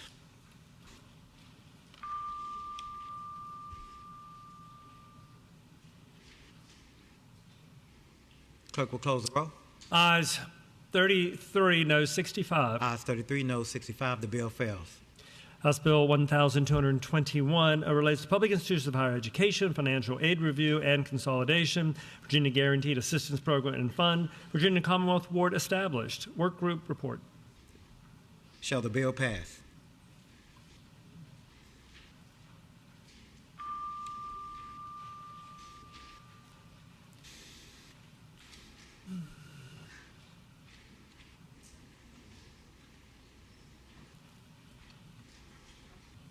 Clerk will close the roll. Ayes 91, noes 6. Ayes 91, noes 6. The bill passes. Over on page 20, printed calendar, third reading regular, we come to House Bill 1227, which relates to private activity bonds, allocation of state ceiling. Shall the bill pass?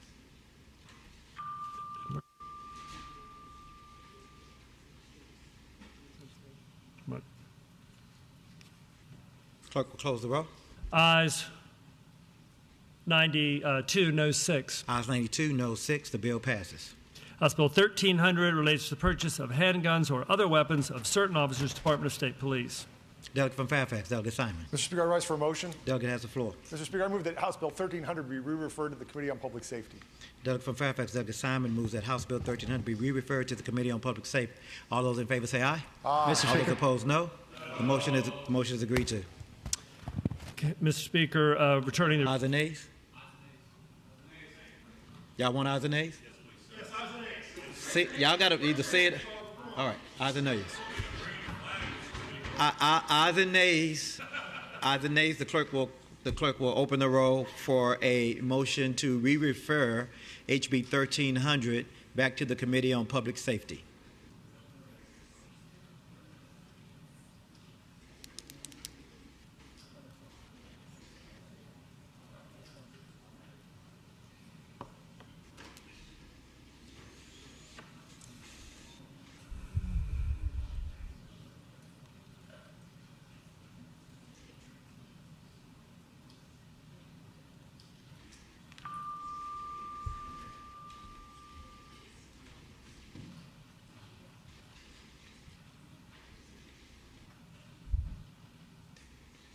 Clerk will close the roll.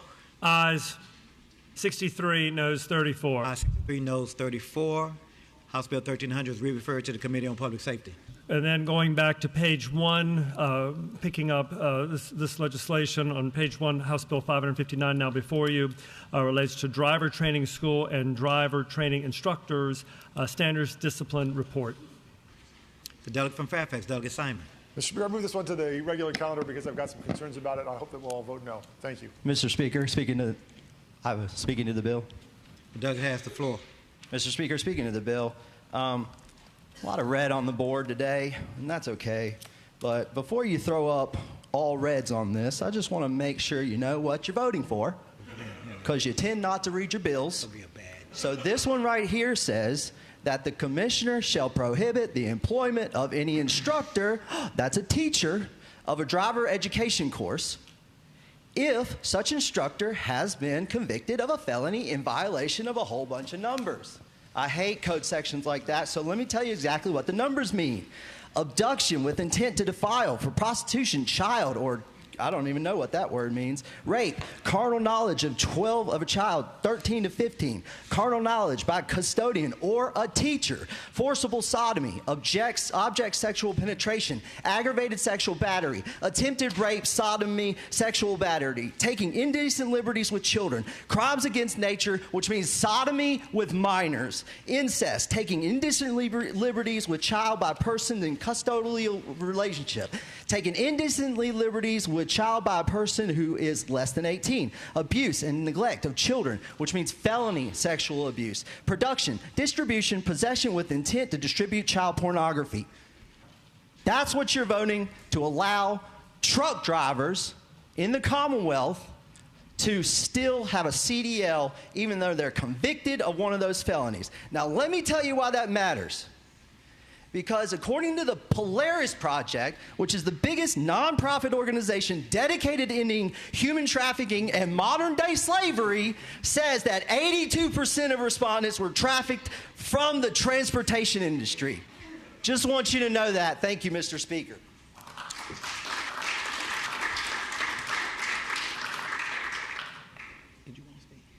The delegate from Roanoke City, Delegate Rasool. Mr. Speaker, I rise for motion. Delegate has the floor. Mr. Speaker, I move that we re-refer House Bill 559 to the Committee on Transportation. Delegate Rasool moves that we re-refer House Bill 559 back to the Committee on Transportation. All those in favor say aye. Aye. All those opposed, no. The HB. Okay, good. All right.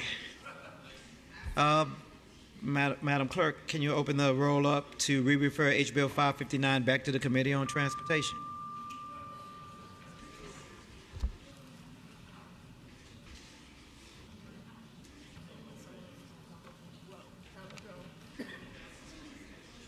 We gotta apologize. You know what you gotta do? Every day. Every day. Every day. The clerk will close the roll. Ayes 63, noes 35. Ayes 63, noes 35. The motion to re-refer House Bill 559 to Transportation passes. And going over to page 3 of the printed calendar, the last bill in this category, House Bill 1342, which relates to, which would provide a charter for the city of Fairfax relating to city elections powers. Shall the bill pass?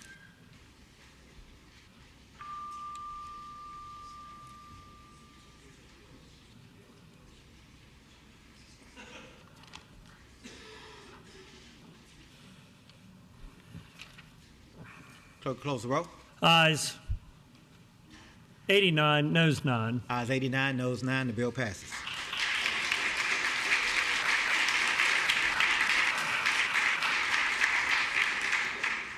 Mr. Speaker, members of the House, new category, House bills on second reading, uncontested, several bills in the uncontested second reading calendar. They begin with, bottom of page 20, if you're following along that way, House Bill 18, now before you, establishes the Employee Child Care Assistance Program. This legislation reported on committee appropriations with amendments. The delegate from Fairfax, Delegate Simon. Mr. Speaker, I have a motion, or a request, rather.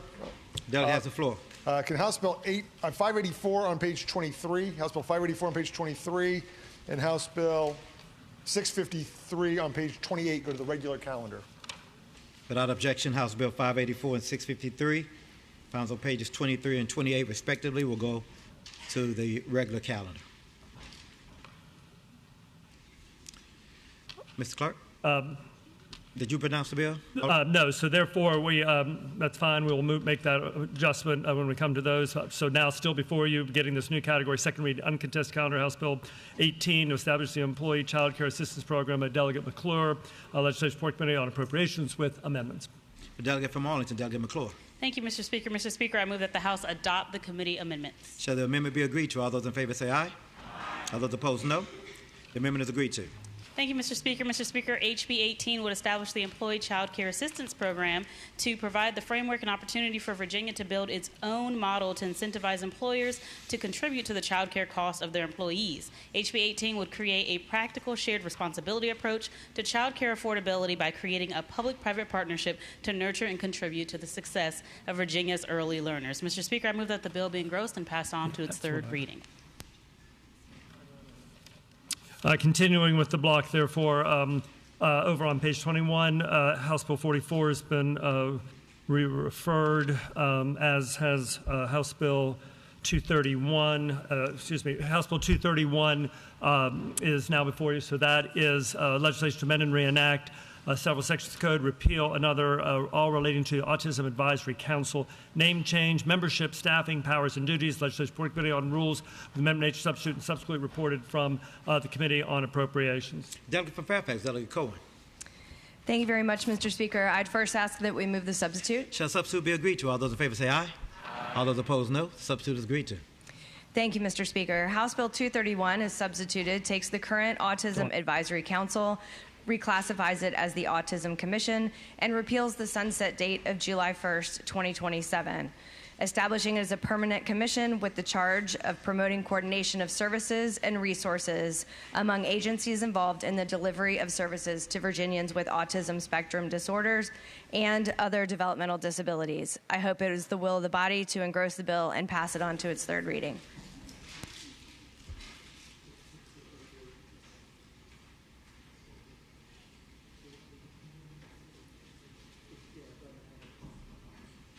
Mr. Speaker, members of the House, continuing, therefore, with the block 231, which is dispensed with, so therefore now come to House Bill 255, which is legislation to amend the Code of Virginia relating to interstate compact for school psychologists, membership of the Commonwealth. This Legislative Support Committee on Education. This bill is patroned by Delegate Glass. House Bill 255 at the bottom of page 22. The delegate from Norfolk, Delegate Glass. Gratitude, Mr. Speaker. House Bill 255 enters Virginia into an interstate compact for child psychologists. I hope of the will of the body to engross the bill and pass it on to its third reading. House Bill 584 is out of the block over to the regular. So the last bill in the block uncontested. Second reading is House Bill 877. This legislation seeks to amend and reenact several sections of the Code of Virginia, all related to high school students' post-secondary opportunities, independent dual enrollment, transferable meta major associate degrees. Legislation before Committee on Education. Delegate from Roanoke, Delegate Rasool. Thank you, Mr. Speaker. Ladies and gentlemen of the House, House Bill 877 provides opportunities for what we call transferable meta majors to give more pathways, reduce college debt, and hopefully reduce some frustration from families. I hope it be a pleasure to the body to engross the bill and pass it on to its third reading.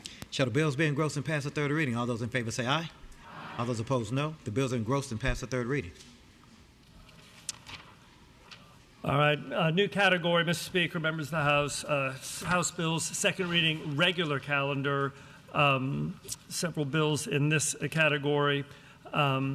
Page 24, House Bill 1161 is by for the day. House Bill 524 is by for the day. Therefore, the first bill in this new category before you is House Bill 1395. Delegate Converse Fowler. This is legislation to amend and reenact sections of the Code of Virginia relating to prohibiting loitering, age restrictions on trick-or-treating. Legislation for Committee on County, Cities, and Towns with an amendment. Delegate from Virginia Beach, Delegate Converse Fowler. Thank you, Mr. Speaker. Mr. Speaker, I'd first like to move the committee amendment. Shall the committee amendment be agreed to? All those in favor say aye. Aye. All those opposed, no. The committee amendment is agreed to. Mr. Speaker, HB 1395 seeks to allow children across the Commonwealth, like our pages, to have a little longer to go trick-or-treating. HB 1395 prohibits localities from putting age restrictions for the community-based event known as trick-or-treating. Mr. Speaker, I hope that it is the will of the body to let the kids be kids and engross the bill and pass it on to its third reading. Shall the bill be engrossed and pass the third reading? All those in favor say aye. Aye. All those opposed, no. The bill is engrossed and pass the third reading. House Bill 16 now before you seeks to amend and reenact sections of the Code of Virginia relating to community service work in lieu of payment of fines and costs, work performed while incarcerated. Legislation was reported for the Committee for Courts of Justice with an amendment and subsequently reported for the Committee on Appropriations. Delegate from Newport News, Delegate Price. Yes, Mr. Speaker, I move the committee amendments. Shall the committee amendment be agreed to? All those in favor say aye. Aye. All those opposed, no. The committee amendment is agreed to. Thank you. Mr. Speaker, House Bill 16 would allow incarcerated people to offset court debt through community service and work while incarcerated. As you'll remember, before 2020, only service done before or after incarceration could be used toward fees and fines, and we added that service during incarceration could count as well. Since then, we've noticed that this has not been being applied uniformly across the Commonwealth, so this bill clarifies the process, setting clear parameters for the courts to count this service and work. Not only does the service and work help keep the institutions running, but the credit can also help incarcerated people work off their debt. This bill also clarifies the work on-site or off-site can count, that this is for DOC facilities and local and regional jails, and asks DOC to track the hours and make the accounting available upon request. The amendment clarifies that this applies to work and service performed on 2023 and on for accounting purposes. In order to make this process clearer and more uniform across the Commonwealth, I hope it would be the will of the body to engross the bill and pass it on to its third reading. Shall the bill be engrossed and pass the third reading? All those in favor say aye. Aye. All those opposed, no. The bill is engrossed and pass the third reading. House Bill 17, different bill, same patron. This legislation seeks to amend and reenact two sections of the Code of Virginia relating to fines, costs, forfeitures, penalties, and restitution, collection fees, assessment against incarcerated defendant, deferred payment agreement. Legislation Board Committee for Courts of Justice with amendments, and then subsequently reported as well from the Committee on Appropriations. Delegate from Newport News, Delegate Price. Thank you, Mr. Speaker. I move the committee amendments. Shall the committee amendments be agreed to? All those in favor say aye. Aye. All those opposed, no. The committee amendments are agreed to. Now with the amendments, House Bill 17 puts collection fees on the same 180-day timeline as interest.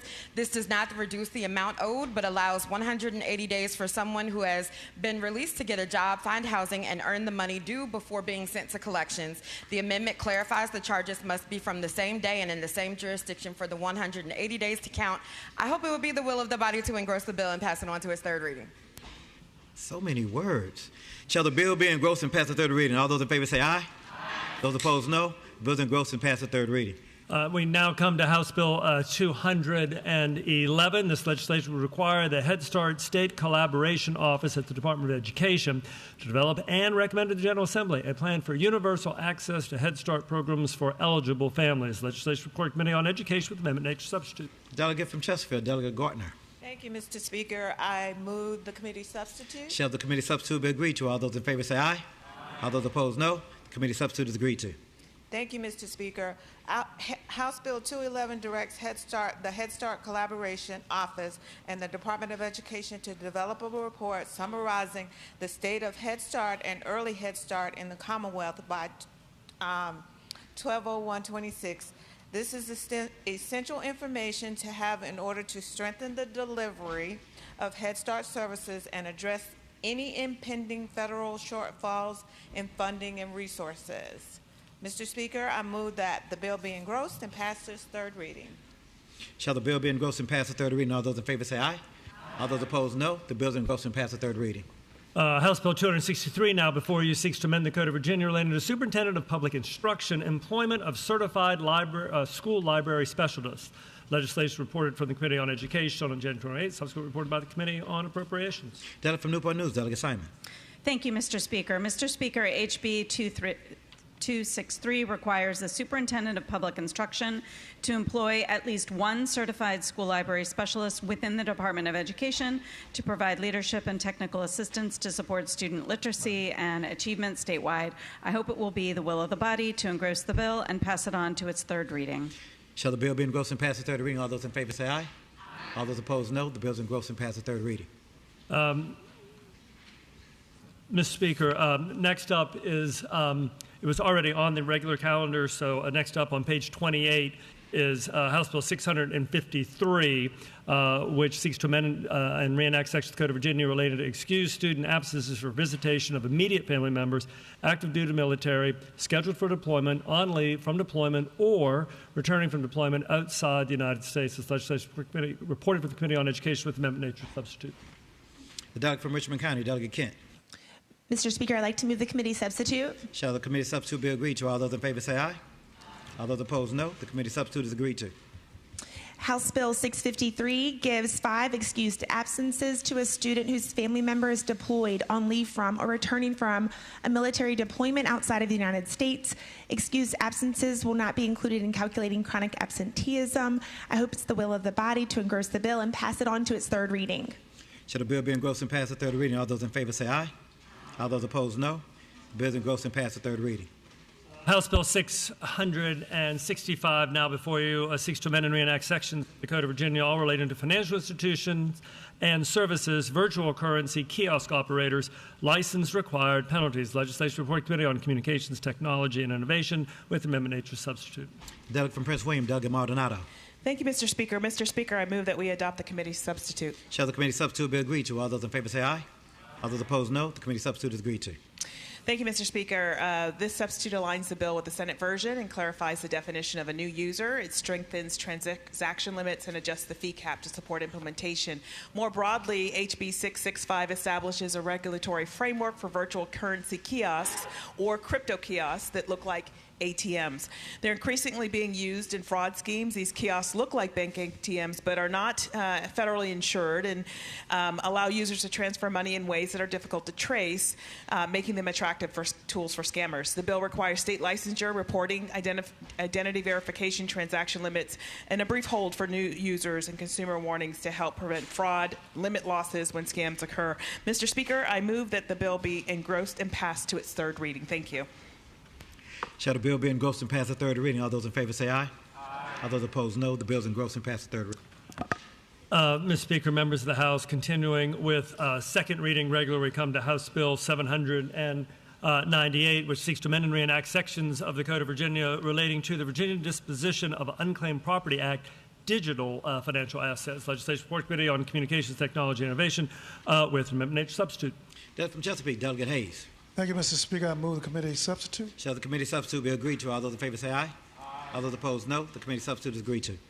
Thank you so much, Mr. Speaker. Mr. Speaker, the proposed legislation creates a statutory framework for the treatment of disposition of unclaimed digital assets. As a result of the legislation, the Department of Treasury would have the ability to establish a digital wallet for the Commonwealth, and I ask that we engross the bill and pass it on to its third reading. Shall the bill be engrossed and pass the third reading? All those in favor say aye. All those opposed, no. The bill is engrossed and passed the third reading. Up at page 29, we come to House Bill 1037, legislation to amend the Code of Virginia relating to the Board of Education, instructional materials on climate change and environmental literacy, model policies and procedures for selection. Legislation Report Committee on Education. Delegate from Richmond City, Delegate Carr. Thank you, Mr. Speaker. HB 1037 simply tasks the Department of Education with creating materials for local school boards relating to environmental education and literacy. I hope it will be the will of the body to engross the bill and pass it to its third reading. Shall the bill be engrossed and pass the third reading? All those in favor say aye. All those opposed, no. The bill is engrossed and passed the third reading.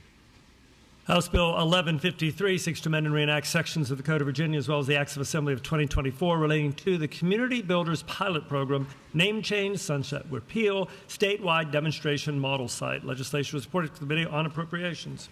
Delegate from Roanoke City, Delegate Rasul. Thank you, Mr. Speaker. House Bill 1153. Now, the Community Builders Project that's in Roanoke City and Petersburg City Public Schools will no longer be a pilot. There will actually be a demonstration project that'll be permanently in the code as we move forward. This has helped to reduce out-of-school suspensions by 65% and the number of juvenile gun violence offenders by over 90% by those in this cohort. I hope you have the pleasure of the body to engross the bill and pass it on to its third reading. Shall the bill be engrossed and pass the third reading? All those in favor say aye. All those opposed, no. The bill is engrossed and passed the third reading. And, Mr. Speaker, we're finally returning several pages back to page 23, if you're following that way. House Bill 584, now before you, seeks to amend and reenact section of the Code of Virginia relating to Western Virginia Public Education Consortium, governance, funding, duties. Legislation Report Committee on Appropriations with amendments. Delegate from Giles County, Delegate Ballard. Thank you, Mr. Speaker. I move the committee amendments. Shall the committee amendment be agreed to? All those in favor say aye. Aye. All those opposed, no. The committee amendment is agreed to. Thank you, Mr. Speaker. Speaking to the bill as amended. The delegate has the floor. Thank you, Mr. Speaker. Members of the House, HB 584 is amended, updates the code section whereby the Western Virginia Public Education Consortium was established to fix references to former House and Senate districts and to recognize the merger of Covington and Allegheny County schools into the Allegheny Highlands Consolidated School Division. I hope it's the pleasure of the House to engross the bill and pass it on to its third reading. Shall the bill be engrossed and pass the third reading? All those in favor say aye. All those opposed, no. The bill is engrossed and passed the third reading. Mr. Speaker, that completes that category. Commending resolutions laid on the Speaker's table has already been dispensed with that measure, so therefore there is no further business before the House. Per House Rule 51, the House has returned to the morning hour. Does the clerk have any additional announcements or communication? Mr. Speaker, no communication. It's just simply looking at the meeting schedule, which is available online. This afternoon, on day 23 here of our 60 days together, we have the Committee on General Laws is meeting a half hour after adjournment. They'll be in House Committee Room B, and then once the full committee is finished, two of its subcommittees will work on their dockets. General Laws, Professions, Occupations, Administrative Process will meet upon adjournment of the full committee, and then once that subcommittee is done, General Laws, Housing, and Consumer Protection Subcommittee will meet, and that's all on the second floor over in the GAB, House Committee Room B. Approximately around 3 o'clock they'll start. Likewise, Committee on Labor and Commerce will be meeting. They'll be down in the lower level of the GAB, House Committee Room A. Once the full Labor and Commerce Committee is finished, then it's Subcommittee number 2 will meet upon adjournment of the House of the full committee, and then it's Subcommittee number 3 will meet. All that'll be in A. So Labor and Commerce, and then Sub 2, then Sub 3 of that. At 4 o'clock today, Committee on Transportations, Innovations. Committee will be meeting there over in the House South Subcommittee on the second floor. Also at 4 o'clock today, Health and Human Services, Social Services Subcommittees meeting. They'll be in House Committee Room C on the second hall down the floor. And then Public Safety Firearms Subcommittee is meeting at 4:30 in House North Subcommittee Room. So that's on the second floor. That's the last legislative meeting that I'm aware of. Looking for today, looking ahead to tomorrow, Friday, end of the week, February 6th. The first meeting, it seems to be, will be public safety Subcommittee number 3, subcommittee number 3 will be at 7 a.m. in House Committee Room A in the lower level, and then at 8 o'clock, the full committee of public safety will meet. So that's at 7 for the sub, and then the full committee at 8. At 8 o'clock tomorrow, the Privileges and Elections Voting Rights Subcommittee, I think that was moved over to Friday earlier in the week, but they'll be in House Committee Room C. And then that's at 8 o'clock. Then at 9:30, the Privilege Elections, the full committee will be meeting in that same room on the second floor, House Committee Room C. At 9 o'clock, just going back in time slightly, County Cities and Town Committee on County Cities and Towns will be meeting in House Committee Room B, which is on the second floor, of course, over in the GAB. And then finally, the two caucuses will meet. I understand we're going in at 11 tomorrow, so the Republican and Democratic caucuses will be meeting beforehand, and the times will be updated accordingly. But the Democratic caucus will meet probably around 10 or so in House Committee Room 1, and the Republicans will meet at 10 in House Room 2 here in the Capitol. We will update that accordingly. Mr. Speaker, that's all the announcements I have on this Thursday. The delegate from Roanoke, Delegate McNamara. Thank you, Mr. Speaker. I'd like to return to the fourth morning hour for a brief point of personal privilege. That's out of order. You're going to have to do it tomorrow. Delegate from Fairfax, Delegate Sebo. Thank you, Mr. Speaker. Mr. Speaker, may we return to the first morning hour for the purpose of an introduction? No, we're leaving. The delegate from Alexander, Delegate Herring. It's been a long day. We have a whole lot of committee meetings. Thank you. Mr. Speaker, I move that when the House adjourned today, it adjourn to reconvene tomorrow at 11 a.m. Delegate from Alexander, Delegate Herring moves up when the House adjourns today to adjourn to reconvene tomorrow at 11 a.m. As many in favor of the motion will say aye. Those opposed, no. The motion is agreed to. The delegate from Alexander, Delegate Herring. Mr. Speaker, I move that the House do now adjourn. Delegate from Alexander, Delegate Herring moves that the House do now adjourn. As many in favor of the motion will say aye. Those opposed, no. The motion is agreed to. The House turns adjourned until tomorrow at 11 a.m.